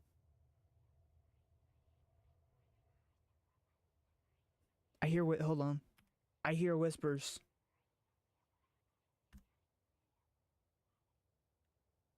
I hear whispers. Before you enter, a pair of figures in the nearby bush catches your eye. You can't help but feel that with every passing day, the ditchlings grow bolder. You, and you. Wayne, I'm gonna trust you with my life, Wayne. Wayne, I'm gonna trust you with my life. Just as its exterior was intimidating in the setting sun, the inside of the library is dark. Its shadows steep and foreboding. The meet and greet with the mayor ended quite some time ago, and the throngs of visitors took whatever joy was in the place with them as they left. Hi, Oscar, you back yet? Shh, can't yell in a library, it's against the rules. It's after hours, rules only apply before 5 p.m. Now it's our domain. Hey, you're here sooner than I expected. I'm just flipping back and forth with this guy. Hey, you're here sooner than I expected. Hope dinner went okay. Yeah, it went okay. Reese wasn't feeling up for a longer hangout, unfortunately. I'm sorry to hear that. Okay, just see, this is what I get for eating fast.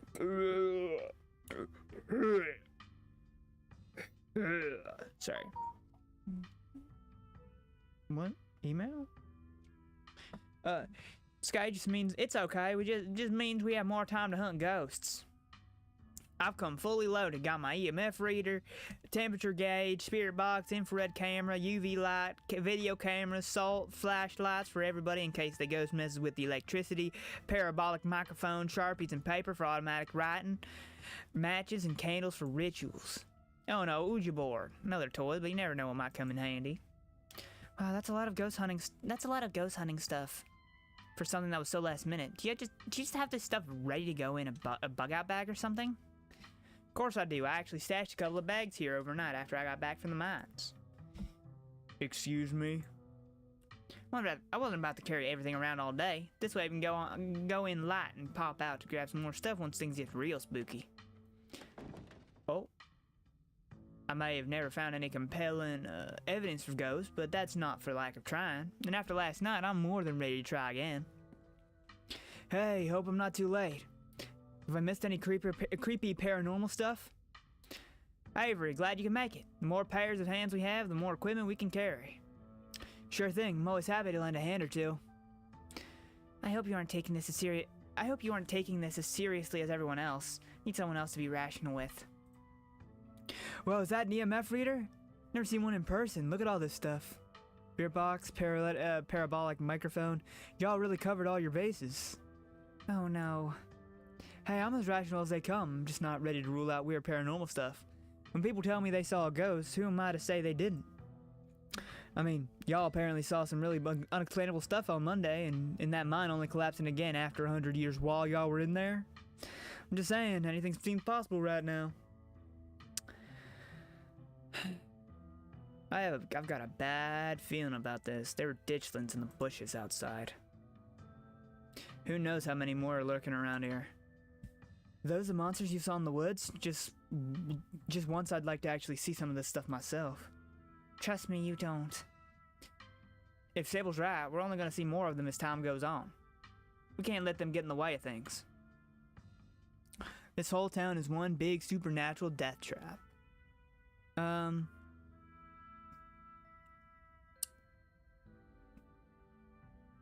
This whole town is one big supernatural death trap. I swear it's not usually like this. It's a really nice place to visit most of the time, just not this week apparently. Yeah, you can tell from all the shuttered storefront and jaded residents. Maybe this place has been a metaphorical death trap for a long time, and it's decided to be a little bit more obvious about it now. The leaves are really pretty this time of year, though. They sure are. They sure are. See, it has its charms. Yo, don't rush off toast busting without Zane, bro. No way I was gonna forget your promise, Stella. Zane, glad you can make it. I was confronted with my own mortality for the first time yesterday, so I'm desperate for answers about the afterlife to soothe my troubled mind. Now let's go mess with some ghosts, bros.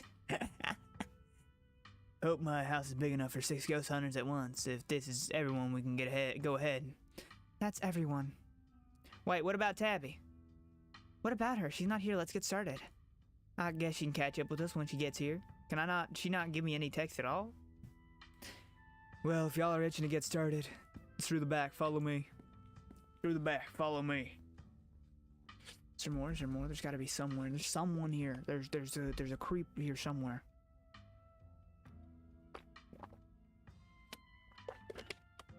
Looks like the sun is almost set. This is when stuff usually starts to kick off. I haven't been back inside for about a week, so I have no idea what to expect. Hey! You didn't think you'd be doing this without me, did you? Rosalina, I thought you were at Alexis's place. Sorry, Mr. Juarez, she's really convincing. Oh, hey, Zane, what's up? Yo. You don't have to leave me out of stuff like this anymore, Dad. I'm not some fragile thing that needs protecting. I can handle seeing a ghost or whatever it is that's keeping us out of our house. I really don't think you want to see what's in there, Rosalina. I don't think you'd ever be able to feel safe in our house again if you knew it was there. I mean, Zane's coming. It's not like tonight is an adult-only event.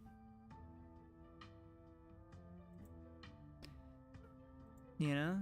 Got a good point, Mr. G. Yeah, I don't want to be coddled just because you're scared. Alexis and I can handle this. Yeah, we can totally handle this. Okay, I'm sorry, Rosalina. Just let me know if it gets too much and you want to leave, okay? Thanks, Dad. Now let's get our house back. You all cross over the threshold and enter Oscar's living room. Family photos line the walls and stacks of books sit comfortably on wooden furniture. Kenai.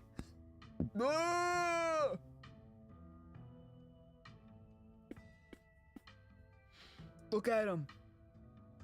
Aside from, honestly, yeah, I'm not gonna leave those 2 kids. I'm not leaving 2 kids when there's these guys around. Keen eye, aside from the paintings on the floor, this living room feels too normal, too human to be haunted. Ah, yes. We won't talk about this little boop. Okay, looks pretty normal for now. I don't remember that picture being on the floor, but that could just be non-supernatural. None of my equipment is picking up anything around the picture. But I'll set up a camera in case it falls again. Could be important evidence. You might want to save your cameras for Rosalina's room. That's where I've seen the ghost manifest. It's just down the hall. Oscar and Kanika startle as the door swings open. Hey, we got the whole gang here! The gang's all here. Go ghost hunting with the maximum amount of participants, baby. I got that achievement on lock. 'Cause I'm goated. Ha! Ha ha ha! I'm just so good at video games. Ha ha ha! Okay, never. Let's walk back.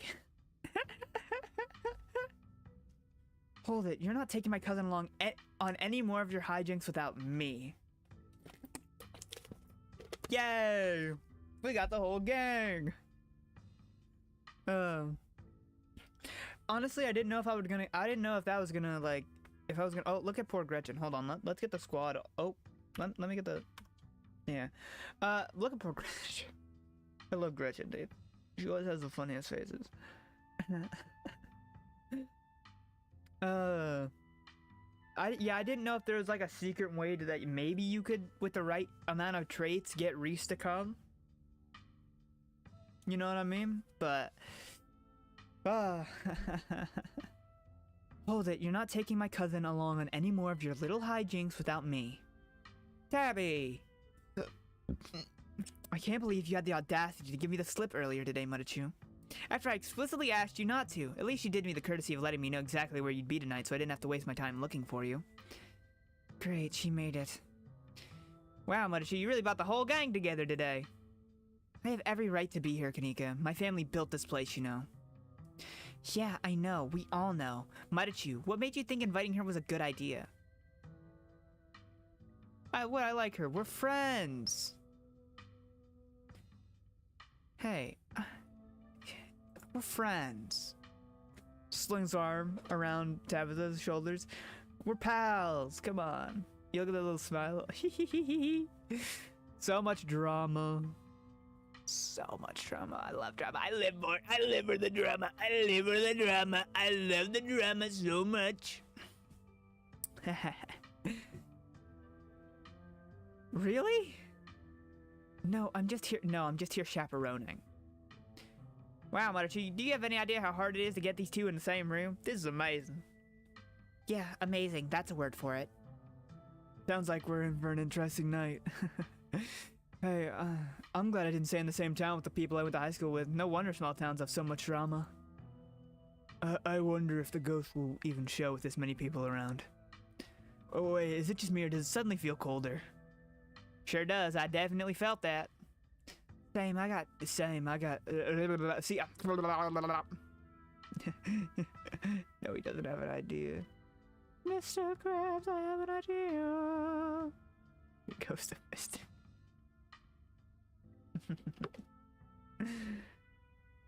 Who's Avery? Oh yeah. Same. I've got chills. The temperature gun says it's actually a couple of degrees colder, but that's normal. Rooms and hallways are sometimes colder than the other parts of the house. Wow, a genuine cold spot. I gotta stab a pic for posterity. Is that it? This isn't very scary. I feel a presence. Alright, gang. Oscar, we're wasting time here. Oscar said the ghost is in Rosalina's room. Yeah, but we don't have to rush there. I'm sure we can deal with it from out here, right? What, are you actually scared or something? You're an adult with a child. Grow up. Shut up, Tabitha. No one wants your opinion. Wow, and that's exactly... Wow. Stella, I've been meaning to ask. Do you actually know how to get rid of ghosts? How exactly are we gonna get rid of it if we find one? I wonder if you can get the priest guy to come as well. Well, my ghost hunting kit has symbols from every major religion, sorted holy books, a bunch of salt, and some jars for ectoplasm. And if worse comes to worse, we can always use the Ouija board to politely ask it to leave. Aren't Ouija boards like super cursed? Alexis, is that you? Yeah. Aren't Ouija boards like super cursed? Are you sure that wouldn't make it matter and invite a demon into the house or something? Ouija boards are Ouija boards. Blah, blah, blah. Ouija boards are toys. The only power they have is scaring kids at slumber parties. That sounds like fun to me. Might as well give it a try, right? What's the worst that could happen? Make the ghost mad and give us more evidence? Sounds like a win-win. I'd rather not take the chance. One ghost is enough to deal with. I don't much like the thought of opening a door for something worse. Wow, you've never been this superstitious, Dad. This ghost must have really freaked you out. Okay. Take a deep breath before continuing. Let's head to Rosalita's room. Follow me. I want as many people. Oh yes. I wonder why. It's not like there's an ominous bloodstain, big bloodstain right here. Tabitha, don't stay on the windowsill. There's something outside. The dishes are outside. I don't know what I'm on. I'm on goofy mode right now. I'm on goofy mode. That feeling again, like the mines, like the door to the clinic, a dusty, suffocating, dizzying feeling. Something is in this house, though whether it's a ghost or something worse, you aren't sure. Whoa. This is where I've seen it happen. It appears on top of the stain. Yeesh, that's gotta be tough to scrub out. Report. Wouldn't you report him? Nope, never touch it. I never touched a drop of alcohol. I never touched a lick of weed. I ain't never done none, no something. The only thing I'm high on is life, baby. And sleep deprivation.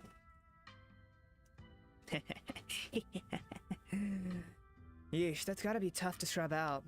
Doesn't the country own this house? Do they know about the damaged carpet? Have you seen your house? I don't see how that's relevant. Weird, I'm not getting anything. It's not even cold. It's the same temperature as the living room. Nothing on the EMF either.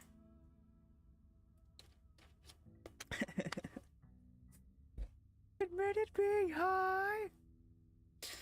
Bedhead report him. Get him off of my Christian Minecraft server.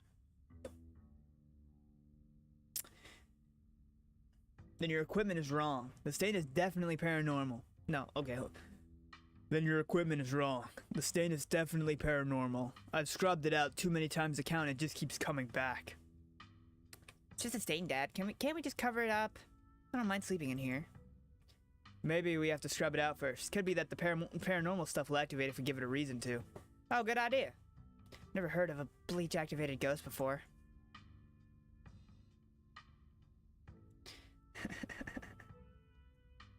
Christian Minecraft server.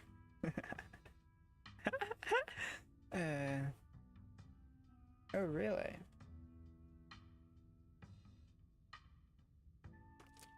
I'd assume that looks so cool. I'd assume was means didn't.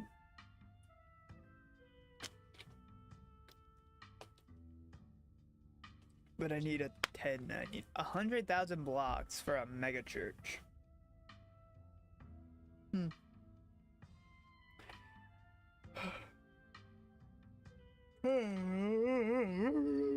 Probably a little more. You don't use bleach to clean a carpet, Tabitha. Whatever, how am I supposed to know that? Not everyone gets to learn how to clean things. Y'all are offering free carpet cleaning, be my guests. Ghostblood, have you tried tearing up the carpet? In a house owned by the government? Nope, I'm not messing with their carpets. I'd rather scrub Ghostblood out of it every day than have the government take me to court for destroying their property. Don't worry, I'm sure they'll just take you to court for neglect instead. Did it not occur to you that there could be a leaky pipe under this floor? I hate to agree with Tabitha on anything, but some kind of structural damage does seem likely. Tearing up the carpet doesn't seem like such a bad idea. Plus, there might be something written under there in blood. Only one way to be sure.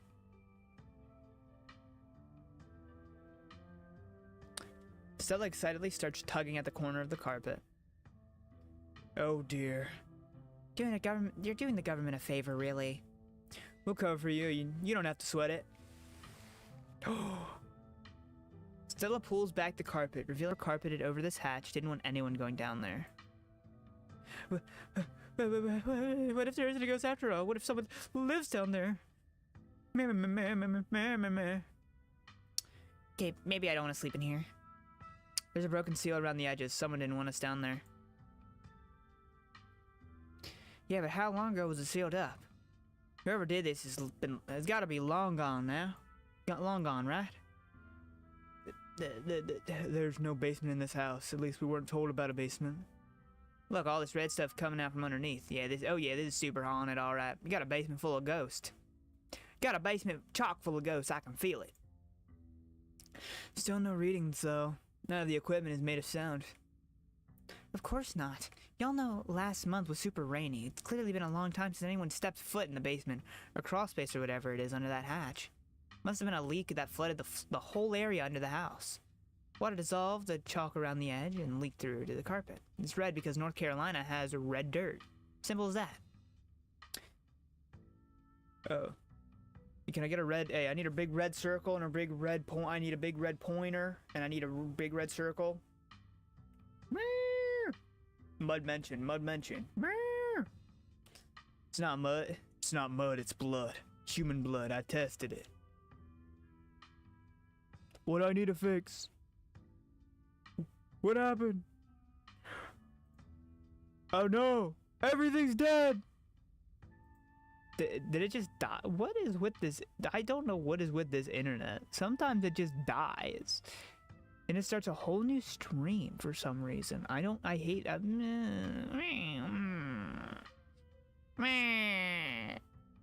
don't know why it just dies sometimes.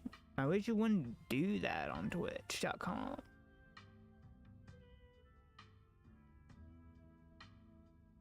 Mr. Squidward, you're fired. I don't know why it did like that. Oh well. Oh well. It's not human blood. It's not mud, it's blood. Human blood. I tested it. Oh. Well, you tested wrong. Hold on, let me just... It can't be blood, right? Kanika's right. You got a muddy floor, and that's why it's... so cold in here. 2. There's wet dirt under the house. Congratulations, we solved your ghost problem. What did you 3? The new and improved what did you 3? No way. There's an old hatch in the floor that someone tried to seal up. We're not leaving until we know what's down there. I'm with Stella. This is my room. I need to know what's down there. Have you considered that they may have tried sealing it up because it's unsafe? Oh no, bro. Do you think the flooding could have made the house unstable? I'm all in on ghost hunting, but I don't know if I could crawl into another dangerous caves crevice.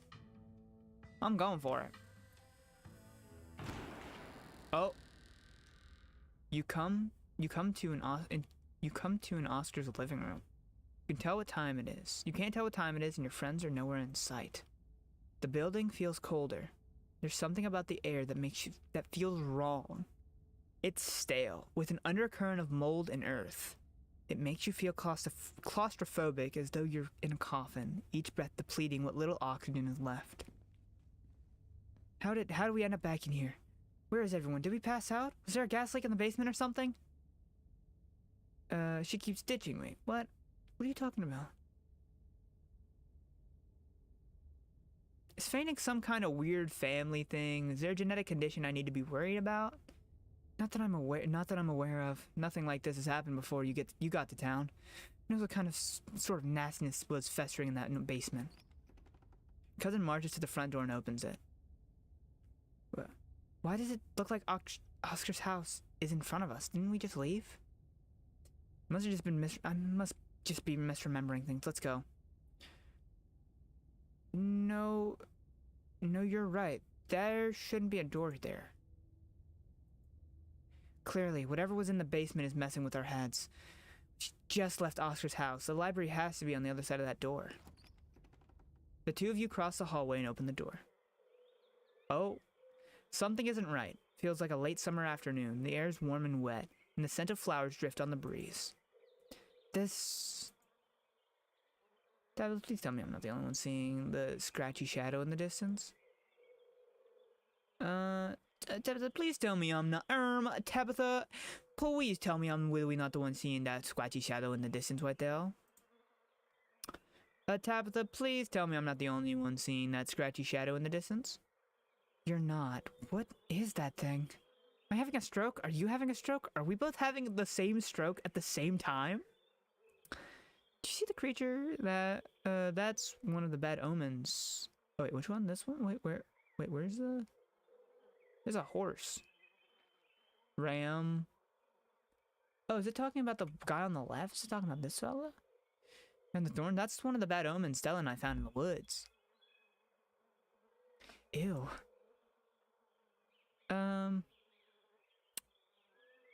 Did we die? Don't be so dramatic. I think I'd know if we were dead. There's gotta be an exit somewhere. We just have to look. Wait, do you hear music? That was straight, right? Oh. Oh.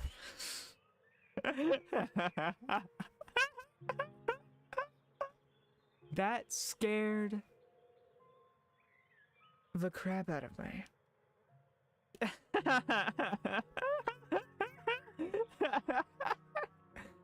No, Gretchen, look what they did to you! Look what they did! Movement stirs as a figure, cloaks and shadows, rises to attention. Stella? Who are you? What are you doing on my property? Huh?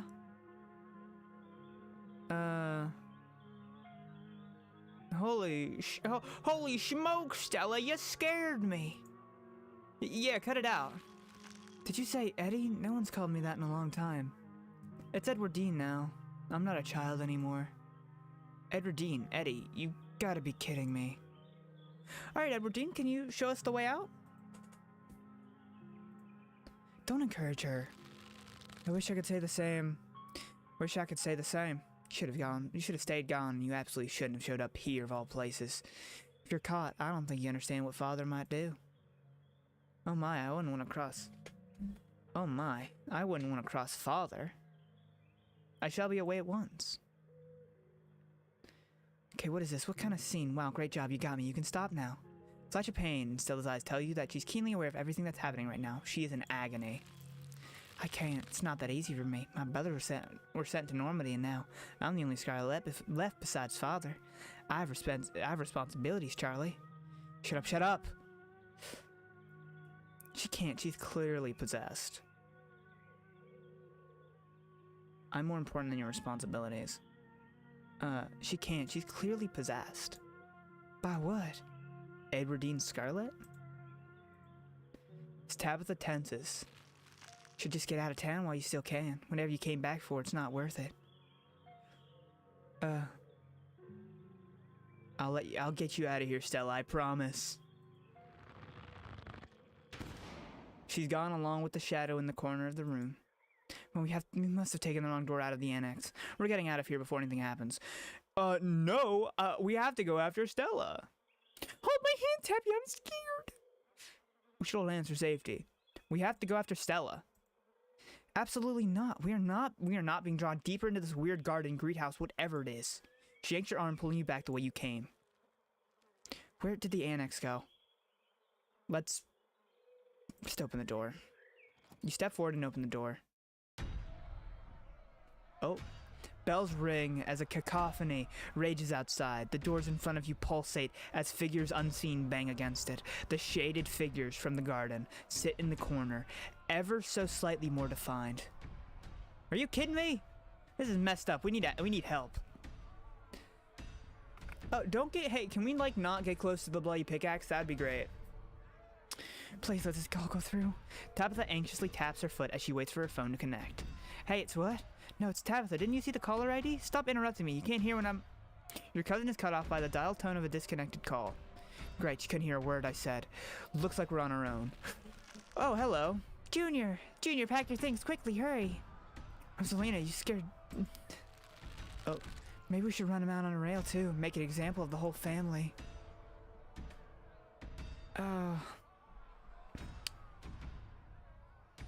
Grab Tabitha, turn around, and just leave. I want to keep listening. Please, he's only a child. We'll leave peacefully. Just give us a little time. There were only children, too. My boy was in there. Why should I give Junior all the time in the world to gather his little toys and fancy clothes? My boy didn't have that kind of luxury. Oh.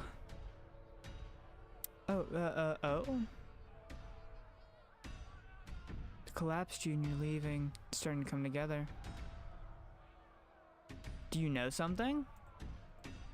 If you didn't know, the mine you all went into last night was the site of a massive collapse over 100 years ago. I think we're seeing its aftermath right now. Don't listen to him, Charlie. Just keep packing. The others are on their way. Better hurry, boy. Or you and your little dolls here might get burned up. For you, lady. Makes you think you're gonna keep keeping any of those valuables you're packing in that fine suitcase of yours. It's fine suitcase of yours. Maybe the ghost tried to tell us something about the collapse. Maybe Charlie.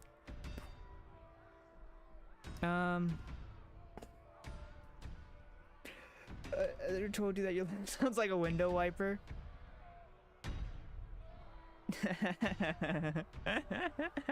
It does, doesn't it? I've never had it told to my face, but I'm sure it's been thought of before. Tell us something about the collapse. Maybe Charlie Shaw wasn't the only one responsible. Gasp. Oh wait, hold on. Maybe the ghost is trying to tell us something about the collapse. Maybe Charles Shaw wasn't the only one responsible. Our family owns the mine after all. No way we're free from the guilt, right? No way we're getting away from this guilt free, right? Stuff that happened a century ago is irrelevant. You and I had nothing to do with it. I think the ghost might feel differently. Well, then the ghosts need to let it go and move on to wherever it is the ghosts go when they're done being ticked off. Trust me, boy. The coppers ain't coming here tonight. What makes you think you can talk to an adult like that? Maybe they should have had you working in the mines too instead of lazing around in this big house. Maybe you would have learned a thing or two about respecting your elders. Don't talk to my son like that. Don't talk to me like that, woman. I call the shots. Now get out, unless you want to go up in flames with all your precious jewels and expensive dresses. You're lucky I'm even letting you leave. Wonder where we're going next. Choosing not to think about it. It's okay, Charlie. You can make new ones even better than these. It's good for him. Shouldn't be playing with dolls anyway. Now you're gonna have to earn your keep just like the rest of us, boy. No more big inheritance for you. Alexis and Rosalina are whisked away, leaving you and Tabitha in the empty room. As they depart, the front door stops pounding and opens into a beckoning white void. Who did you call on your phone earlier? Friend of the family. Not that it matters, though. The call didn't go through, so we're on our own. Yeah, there's so many ditchlings here.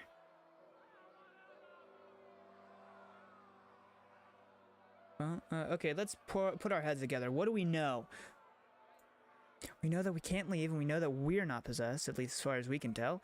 Whatever we saw in this room, at least, happened right after the Shaw Mill collapsed in 1918. I think the only option on the table for us right now is to keep doing what it wants us to. Maybe we'll stop at some point, or maybe we'll figure out a way to escape. There's so many ditchlings here. Yeah, there are. Those things are horrible. No wonder you were such a mess when you came back on Monday. Right, there's only one way to get to the end of this, shall we?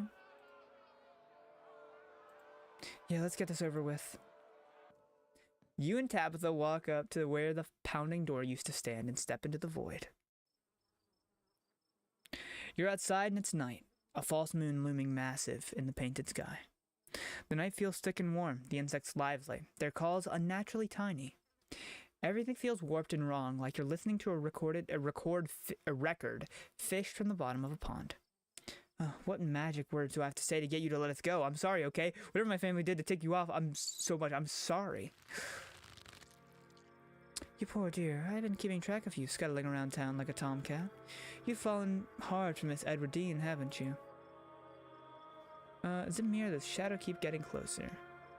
Kanika, I'll get you out of here, I promise. Don't waste your breath trying to talk to them. There's no need to be embarrassed. Your secret is safe with me. You know, I never did approve of what the Scarlets did to your family. what it did to the two of you youngins. Childhood sweethearts, just think of how lovely it would be if you could just be happy together. That's what you want, isn't it? Haunting than just a collapse. So it looks like there's more to this haunting than just a collapse. I don't think I want to know so much about some fling my great-grandmother had. There's definitely too much information. And it really has nothing to do with me. I'm sure by now you've realized the young lady doesn't plan on leaving with you. But it's not for lack of desire, as you well know. It's Enoch. Even if you dragged her over to the town limits, his hold over her would make sure neither of you were ever happy again. Just think of what happened to your poor mother and father. Do you want that to be the two of you? This secret tryst doesn't wind up working out.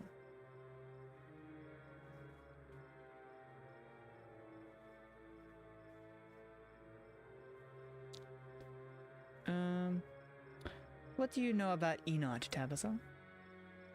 Great-great-grandfather. He was in charge of the mines when they collapsed.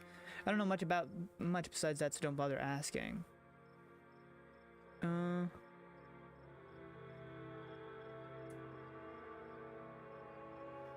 Why wouldn't I like to be like my parents? I think you know why.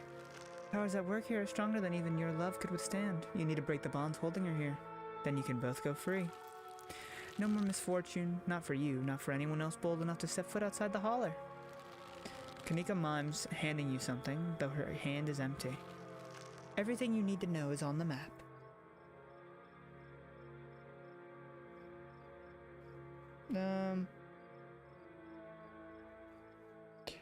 Breaking sounds like a quest. I don't trust whoever this lady is. She's got some serious alternative motives. Agreed. Clearly this dude should never have taken whatever she just handed him. Anybody who did is a sucker.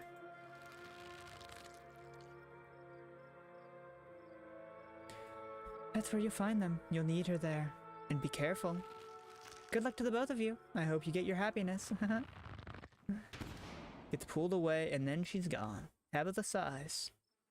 Okay, let's just find the way out. Unless you have any ideas, I don't think there's anything else we can do until we get to the end. Or until we die, whichever.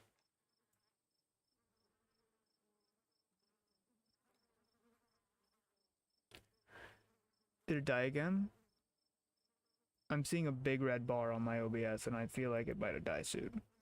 Where the two of you can leave, a smell hits you. Sweating, suffocated flesh with a tinge of the saccharine and stomach-turning scent of decay. There you are. I would have found you sooner, but the resident clearly doesn't want me here. It doesn't seem to have the same issue with these miserable little parasites. Yay, Wayne! Chippy! Bottom feeders always manage to slip through the cracks, don't they? I'm gonna talk. Hey, Wayne.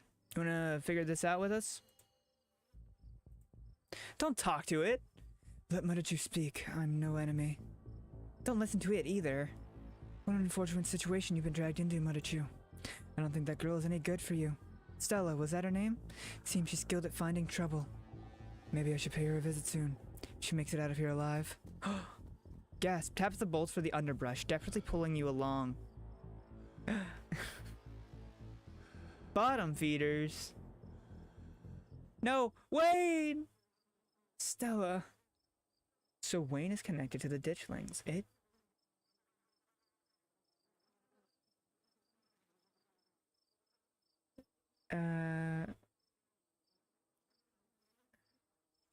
Stella, you know something about Wayne that I don't. Yeah, pretty interesting coping. Wayne is connected to the ditchlings. You knew something about them. I don't know anything about that. I don't care to find out. But if that thing gets you to stop engaging him in conversation, then sure, he's connected to the ditchlings, and he's super evil and bad, and talking to him will curse you. Or whatever it is those things are supposed to do. What? Oh, hello. So the two of you step out from the brush into a long wooden corridor lined by bottles and rails. Oh, hello. A figure rises to attention, blocking way. I'm afraid he doesn't have long. If there's anything you need to say to him, I'd say it now. As Zane is swept away, the room pulls itself to you. You find yourself looming over a deathbed. Oscar lies in its center, looking painfully small. Sorry, boy. Sorry to let my trouble drive your mama away, and I'm sorry those troubles mean I'm leaving you all alone now. Oh.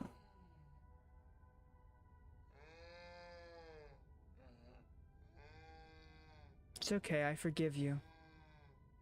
Oh, look at this guy. Hello. This looks especially painful, like on an emotional level. Even if everyone else could understand what we were saying, I wonder if he can even hear us. Man, Junior, how many times do I gotta tell you? Tried to stop it from happening. That snake Enoch went behind my back. Oh, what? Struck a nerve? It was Charles Shaw's fault. That's just a fact. Is it a fact, or is that just what you've been told? It's in the history books. It's a fact. You're right. I've been using that excuse for too many years. At a certain point, a man has to accept when he's dug his own grave. They may have run me out, but they didn't put that bottle in my hand. Still, they destroyed our legacy, boy. Both our names are cursed with that history. I'll be dead and gone soon, but I won't be able to rest. Not until our name is cleared. Not until you can pass on this name with pride. This is my only request, Charlie. Go back there. Tell people the truth. Try to find proof. I don't know what you'll have to do, but please. I know I ain't been the best father, but I'm no murderer.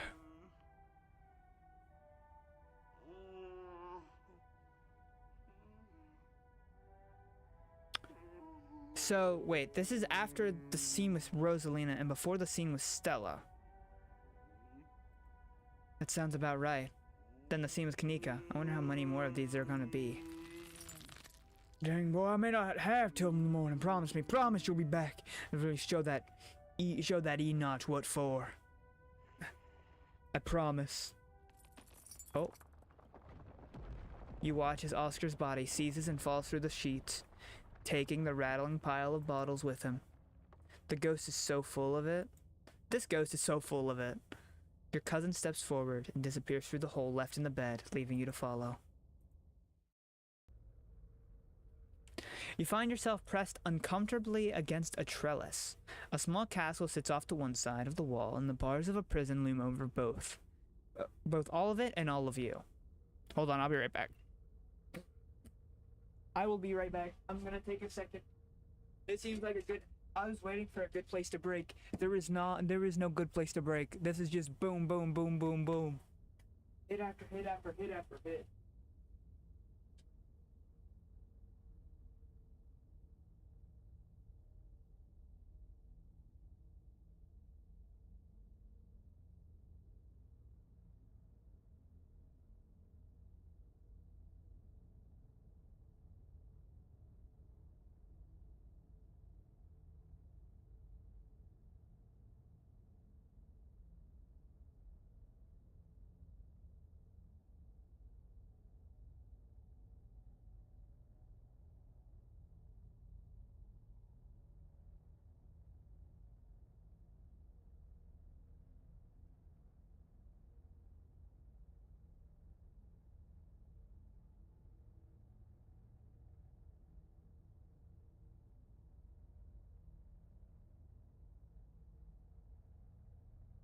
Hi back.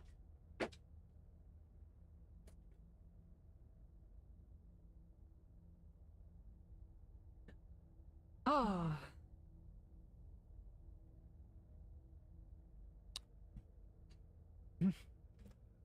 You find yourself pressed uncomfortably against... I've already read that. Oh. Climbing up the trail. Climbing up the trails again. How very Romeo and Juliet of you. No need to run off. I won't tell the old man, though you've gotten sloppy. You should try to be more careful if you don't want him putting you in an early grave. The bars metaphor, or are they real? Metaphorical, or are they real? You keep asking me things like how, like I know any better than you do. We've both been seeing the same rooms. You do know. You wouldn't be so nervous if you didn't. I'm nervous because we're trapped in a ghost realm and forced to watch a bunch of skits where real human beings are used as puppets. Get off my back. Bro, we know none of this even happened. Even if any of this did happen, who's to say this is even close to an accurate interpretation? Watching the memories of a dead man. No, not one of her brothers. I'm a prisoner, another victim of the Scarlet's lies, like you, Charles Shaw. Be straight with me, Tabitha. What do you know? Is this what's in the Forbidden Wind? Oh, right, yeah, this is probably the Scarlet Estate, huh? Be straight with me, Tabitha. What do you know?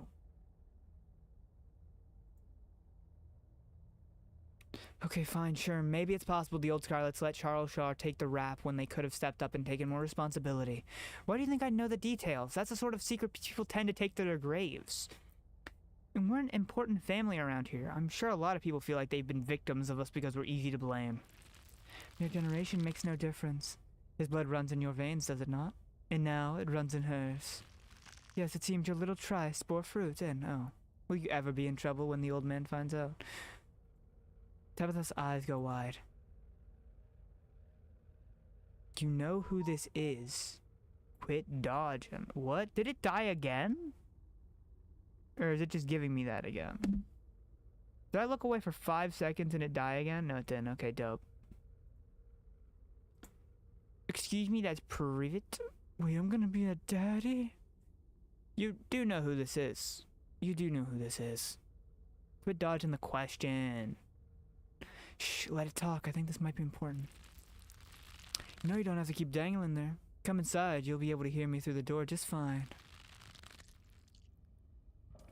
The world around you swirls, and you and Tabitha find yourselves pulled to the other side of the wall. A door bound by countless locks and chains pulsate before you. This is definitely supposed to be the estate, but I can't tell how much of this is real and how much of this is metaphor. This is definitely supposed to be the estate, but I can't tell how much of this is real and how much is metaphor. Stop talking, we might miss something. It's not what I invited you in for. Couldn't escape even with your help. I merely wanted to offer a warning. Leave town now. Why should I? You hear the ghosts. You're given. This guy has nobody to blame but himself. You hear that, ghost? You're given every warning. You could have just left. Can't take her with her. Take her with you. It's not possible. You can stay and die. But if I were you, I would use my healthy legs and run as far away from the Scarlet Hollow as possible. Here, the beaches are nice. Why don't you take a permanent vacation there?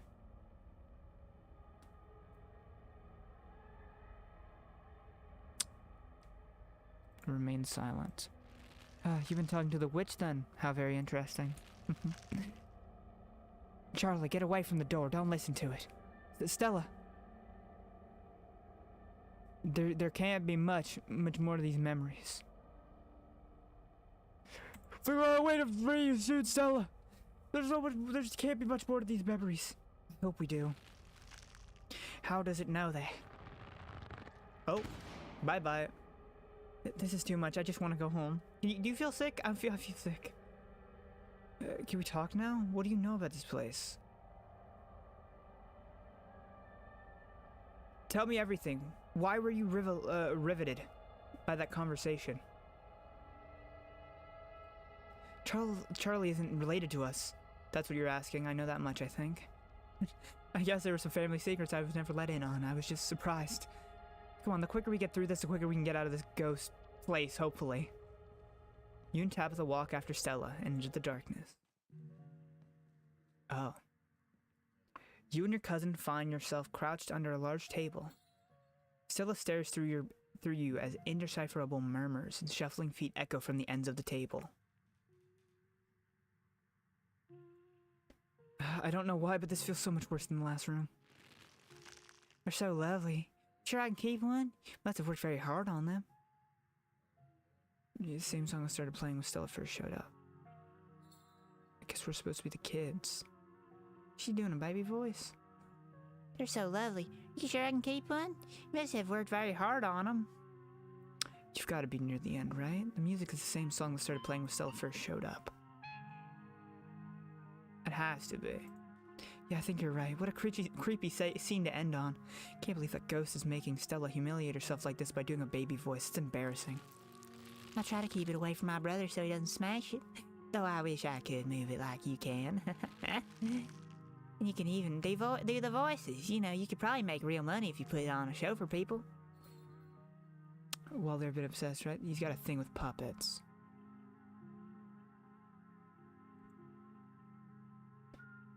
He's got a thing with puppets. Sure does.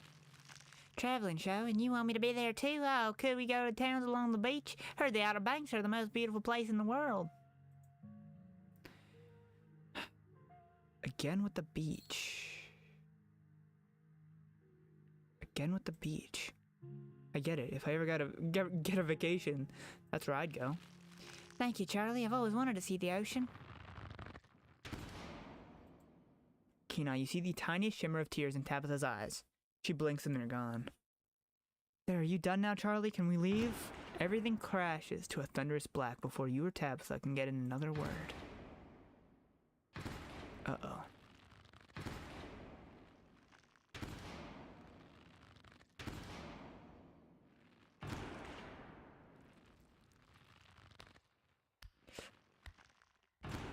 A single spotlight remains, illuminating a trapdoor in the center of the stage. You feel drawn to it. Are we back in Rosalina's room? We must be. Which one of us is going to open it? I'm opening it. You carefully step towards the trapdoor. Creaks open all on its own. This is so much worse than opening it ourselves. You and Tabitha are shoved from behind and tumble through the hatch. It's a goat with... Took some digging, but it's there. The map was right. That means there's hope, Eddie. Whatever it is that Enoch did, we can undo it. We can be happy to...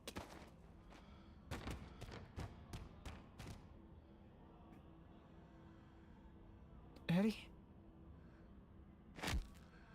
Ooh.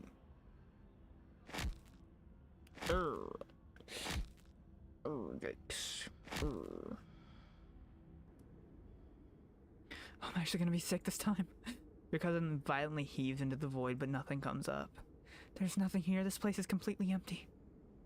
Tear running down her cheek at the end. She was conflicted.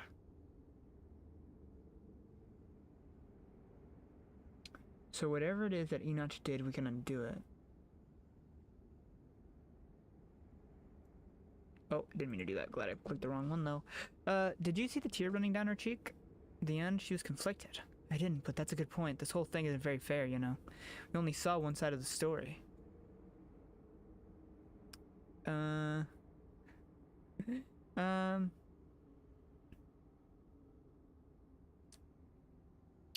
Isn't only one side of the story what the Scarlets have been giving since 1918? Shut up. Oh, hello. What now? Do you repent? Do you repent?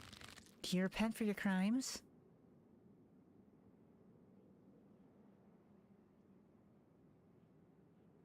Wait, are you talking to us? I'm gonna let it continue. Let the spirit continue. You must answer for the crimes committed by your scarlet blood. Are you kidding me? I hate it here. I hate it here so much. Until you do. Until you do, I cannot die. I want to die, please. I've been alone in the dark for so long. All I ask is for some of your years. To pay for the years that were taken from me. My life was stolen from me. I want some of yours. It's only fair. No, no, no. That's absolutely not fair. You gotta be kidding me. Neither of us had anything to do with what happened to you. The sins of the father, to be laid upon the children. One of you must forfeit. It doesn't matter which. And what happens if we refuse? Then I will stay. I'll stay until I get what I'm owed. I don't understand. You will live a shorter life, and I will finally be satisfied. I would have justice. I'll finally die. I want to leave this house at last. How much shorter will my life be? You aren't seriously entertaining this thing, are you? It isn't for you to know, just as it wasn't for me to know.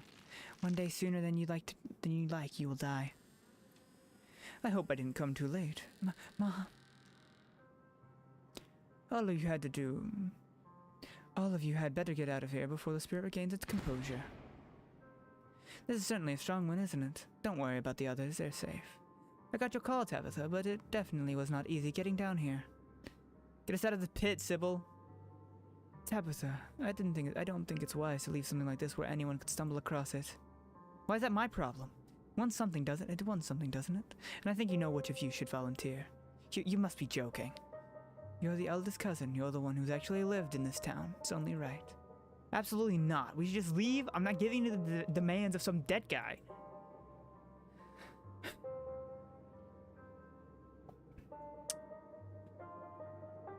What? I'm not leaving before I put this thing to rest.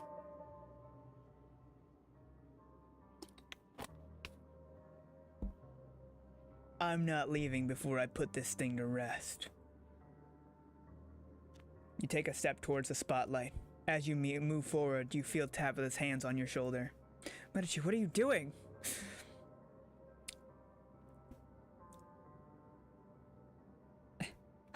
It's what families do. Oh, you can diss her too? Whatever happens, I want you to remember it for the rest of your life. It's okay, Tabitha. It's what families are for, right? What if someone wanders into the annex and gets stuck in this labyrinth? Impossible rooms. Then we'll close up the library. It might go away on its own, who knows? Might give up something like years of your life to some ghost who might not even be telling the truth. It's okay, Tabitha. This is what family's for, right? It was right here. Please don't do this. You wordlessly step into the spotlight. Because I'm the main character.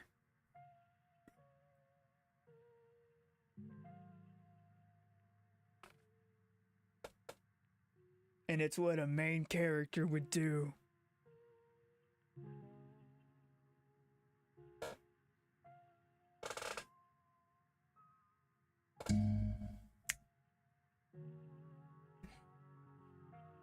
Ah.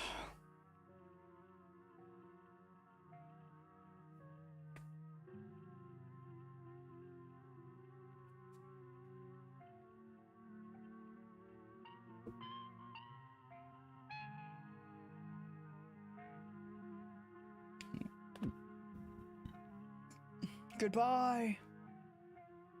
Go to sleep.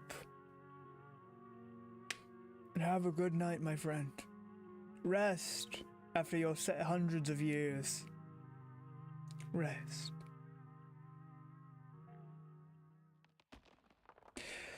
Oh, a Scarlet bears the family sins. Resolve the haunting without using a special trait. Oh, you can use a special trait to get out of there. Oh, I don't have that.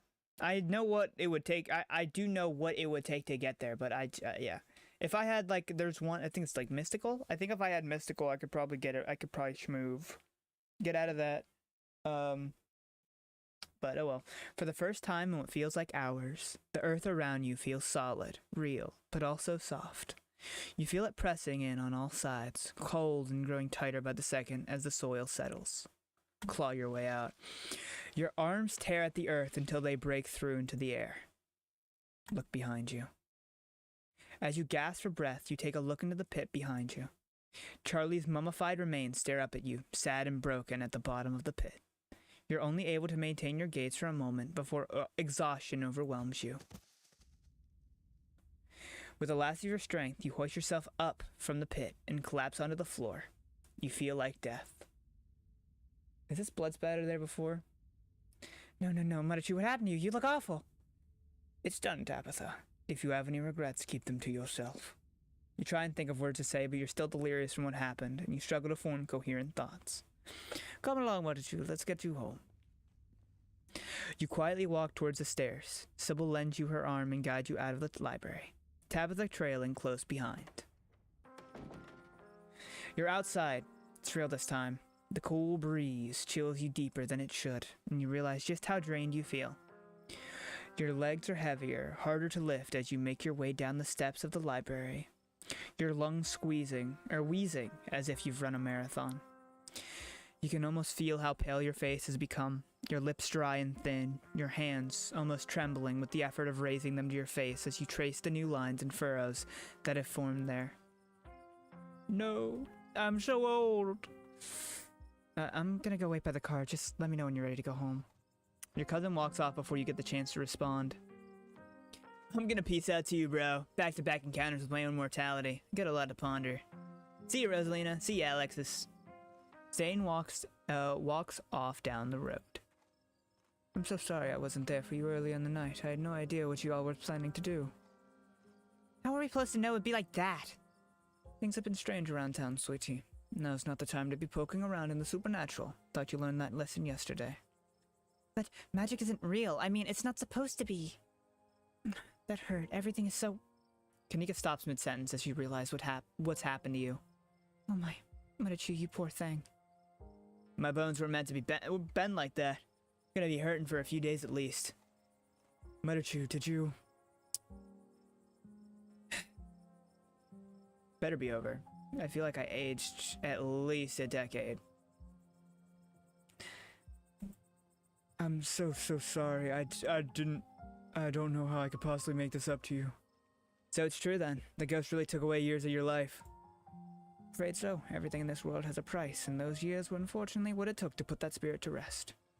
Can't believe Tabitha let you do that. It's outrageous. If anyone should have paid the price to put that ghost to the rest, it should have been her. Don't even live here. You barely even a Scarlet. Just so unfair. This is my choice to make. Don't bring Tabitha into it. Tabitha doesn't know anyone anything. What is wrong with you?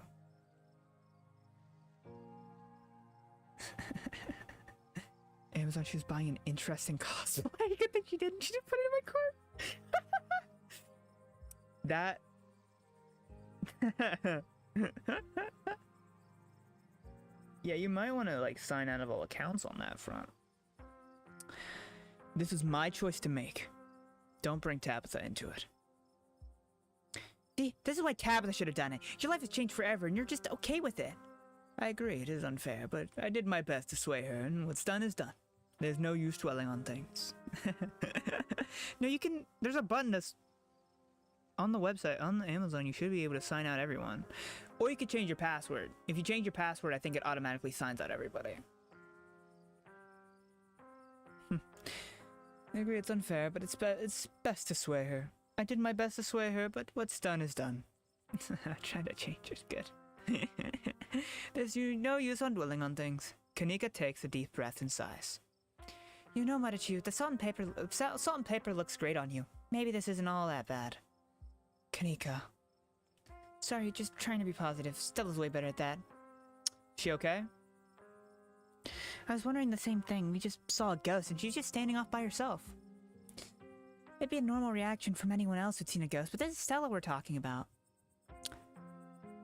I'm gonna just go talk to Stella. I'm gonna go check in on her. You walk over to Stella. Oh, hey, Marichu. You okay? Gonna go wild for that stuff. I'm here if you need me. Sorry, I can't talk right now. See you later. Oh, well, sure is off down the road. Oh well, later. You heard, I should have took the brunt of things in there. No wonder she's having a hard time.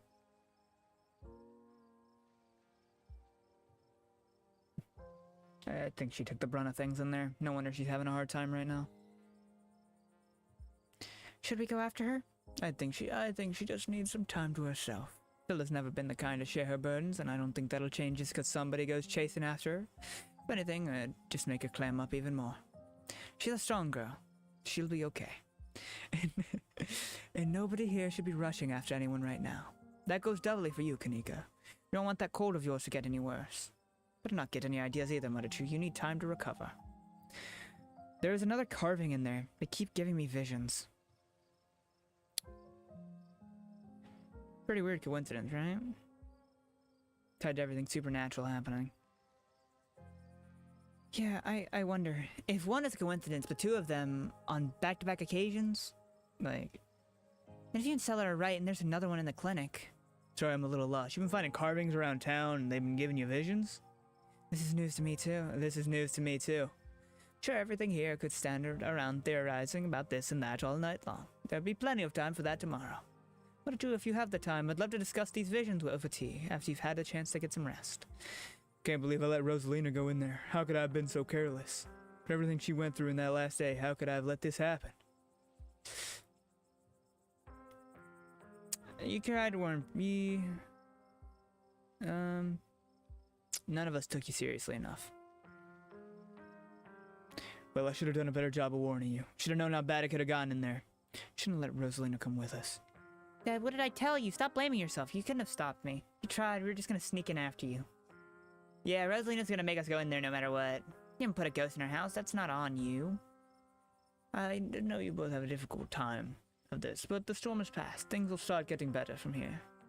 I ran into Wayne in one of those rooms, and he vaguely threatened Stella if I kept poking around. Wait, are you serious? That creep threatened her?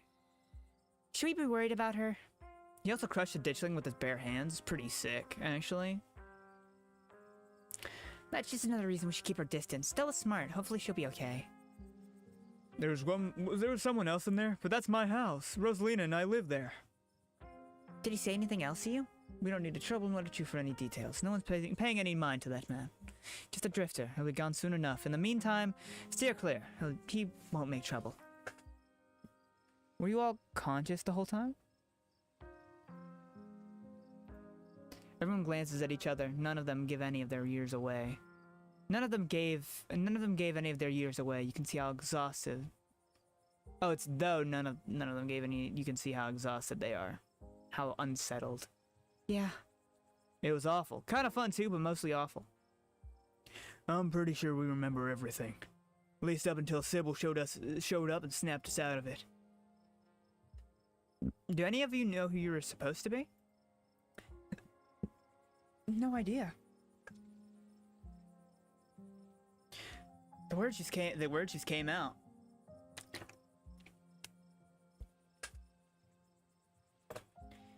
There was no context, nothing.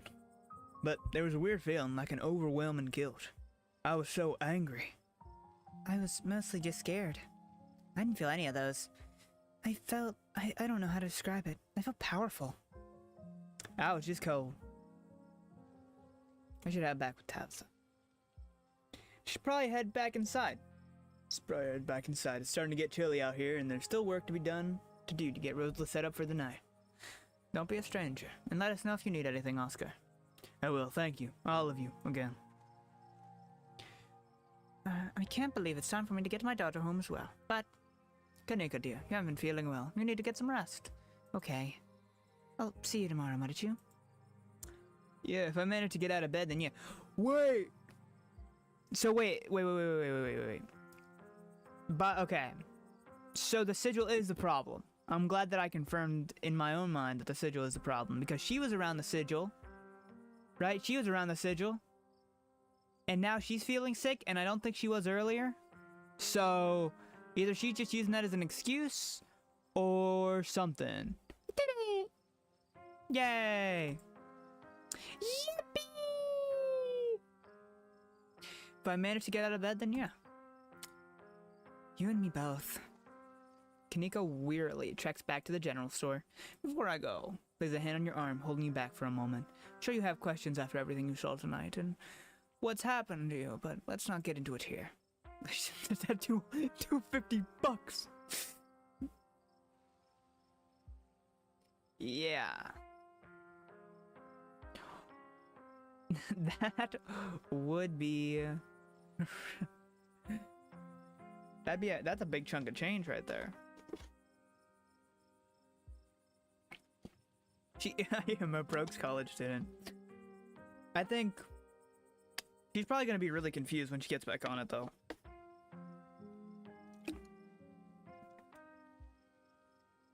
Get added to my debt.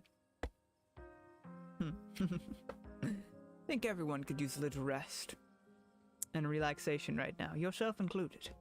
You swing by the tea room sometime tomorrow, say early afternoon, and you and I can have a little chat.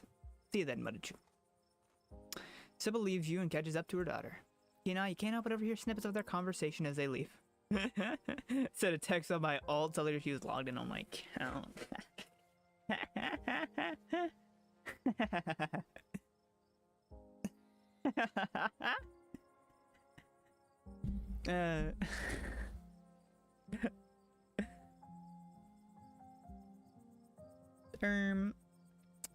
Did you compliment the cosplay at least? My whole body hurts, Mom. What was that? And I want to get better. I want a better answer than a ghost. It's a spirit here. I've never been a fan of the word ghost. You'll be all right. Let me get you some of that special tea I've been working well. Don't you think? Mud.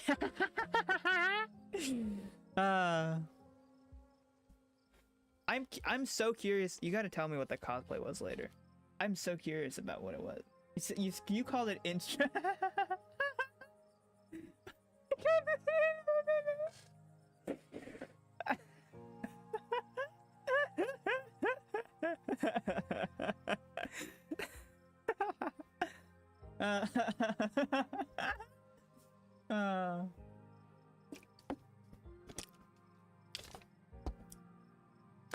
I think ibuprofen would be better, but I gotta admit the tea has been nice.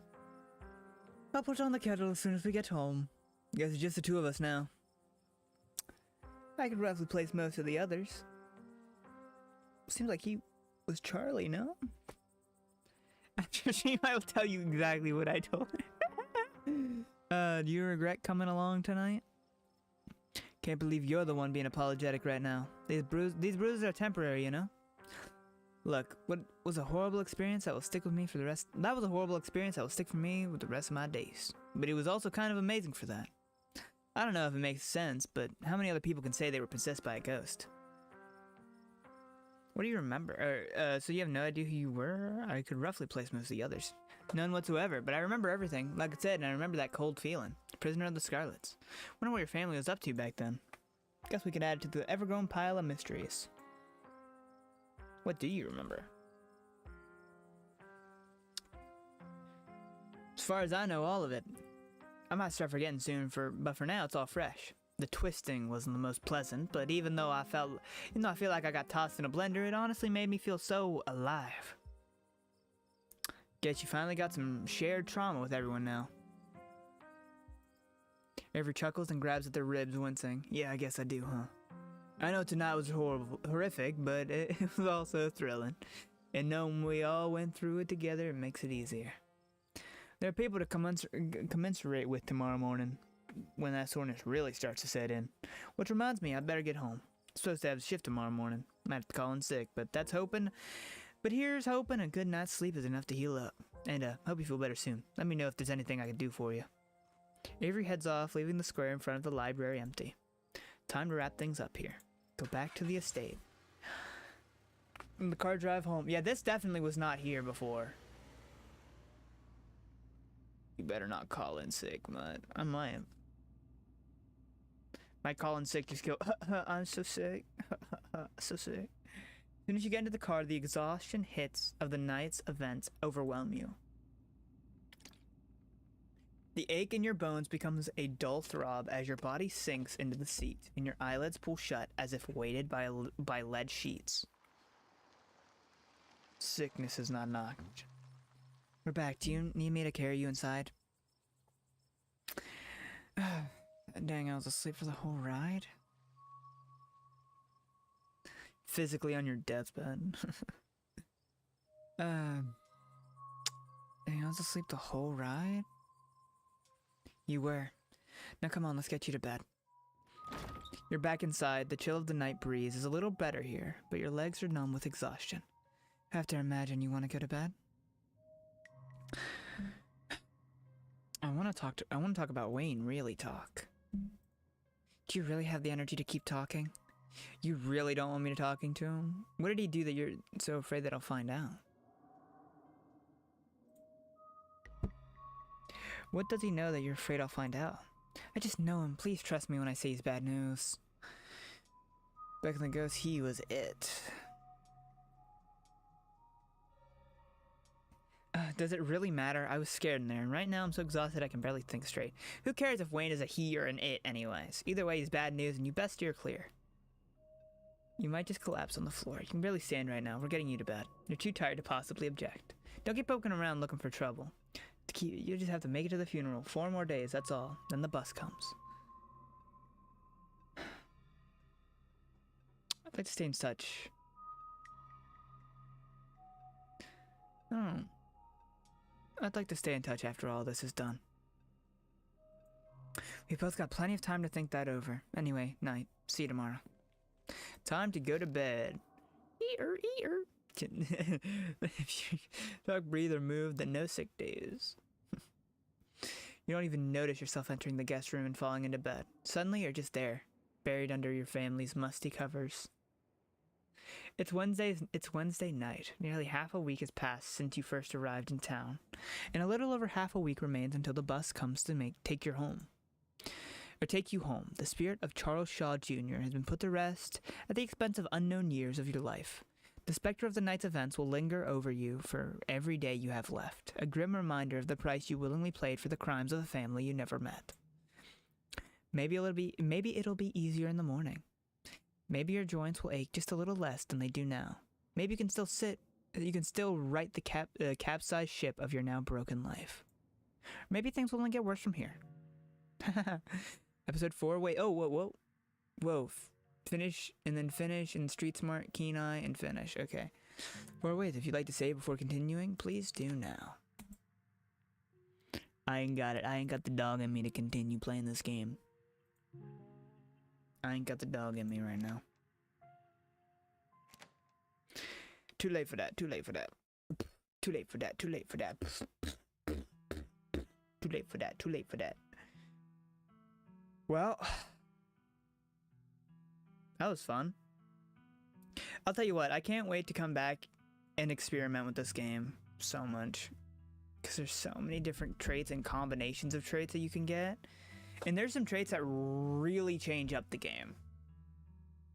Like Keen Eye and Street Smart can really change up the game. But like, there's Mystic, there's one you can talk to animals. There's one you read smart. There's one you read good. You all enjoy because Mud sounds so happy to play this game. Like really, really happy.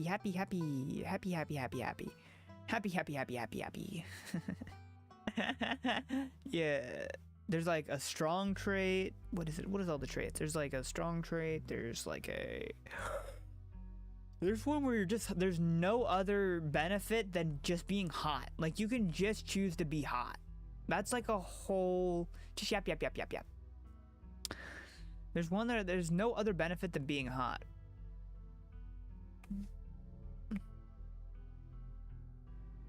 Yeah, hold on, wait, actually, I will start a whole new game right now.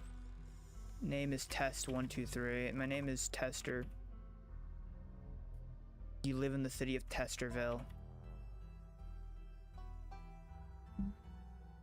They, them. Yeah, you got powerful build, a mean right hook, you got mystical, strange and unusual. Oh no, thirst trap hot. You got talk to animals, keen eye, street smart, which is what we're doing right now. Empathetic. Oh, and then we got book smart. And they're just hot, extremely good looking, a natural flirt. People just like you probably because you're a good person. Nah, you would die first if you were hot. Yeah, true.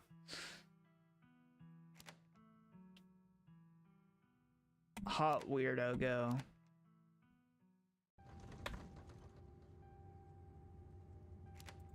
Yeah, it's literally like, and there's infinite combinations between the two of any two traits.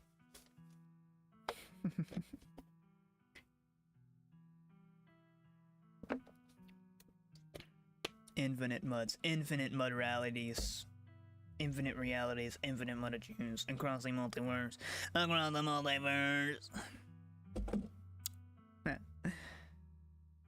Yeah.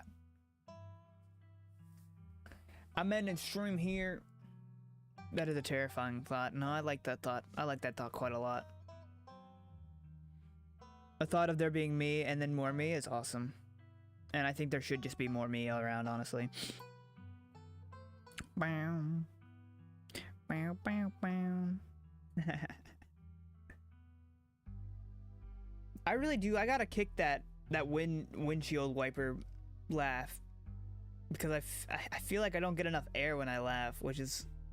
I get really lightheaded when I laugh, which is not okay. Just because I go... like, that's me trying to breathe and I can't breathe. Like, I go... that's all my air out, and then I go... and that's me trying to get air and it's just not working. So I need to.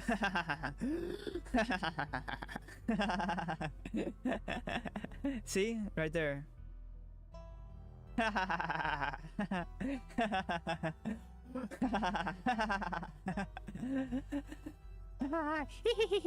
Okay, anyway, I'm done. Yeah, I choke on air.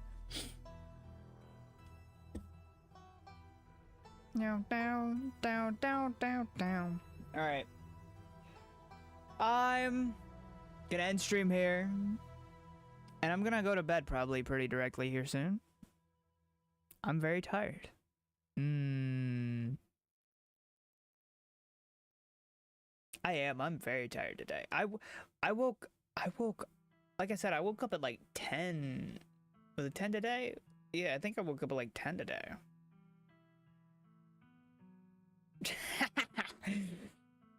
I woke up at 10. I'm very tired. Listen, I woke up at 10 today. So, because I woke up at 10 today because I was gonna stream earlier today, and then unfortunately there just wasn't enough time.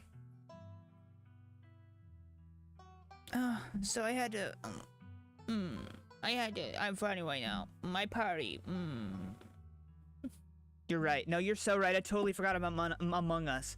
I should totally play some Among Us after this. All right, I'm ending stream. I'm gonna go play Among Us for a bit. I'll see y'all tomorrow. Tomorrow I think we're doing Soulbound. I think we're finally gonna do Soulbound. I think. I hope. Maybe. Huh? Maybe we do Soulbound. If you play Among Us, I will hunt you down. I'm gonna start it right now.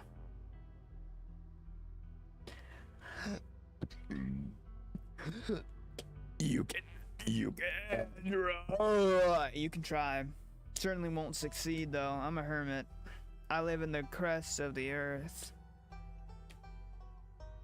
I live in the Appalachian Mountains. That's why it's always storming here. Because I've got cryptids outside my bedroom window. No, you're right. No, you're right. I live in Fantasyland. All right, I'll see y'all tomorrow for more. Probably Soulbound, maybe not. If not Soulbound, Cassepites. All right, doses. Peace, guys. Bye bye. Hold on, wait. Actually, I am curious about something.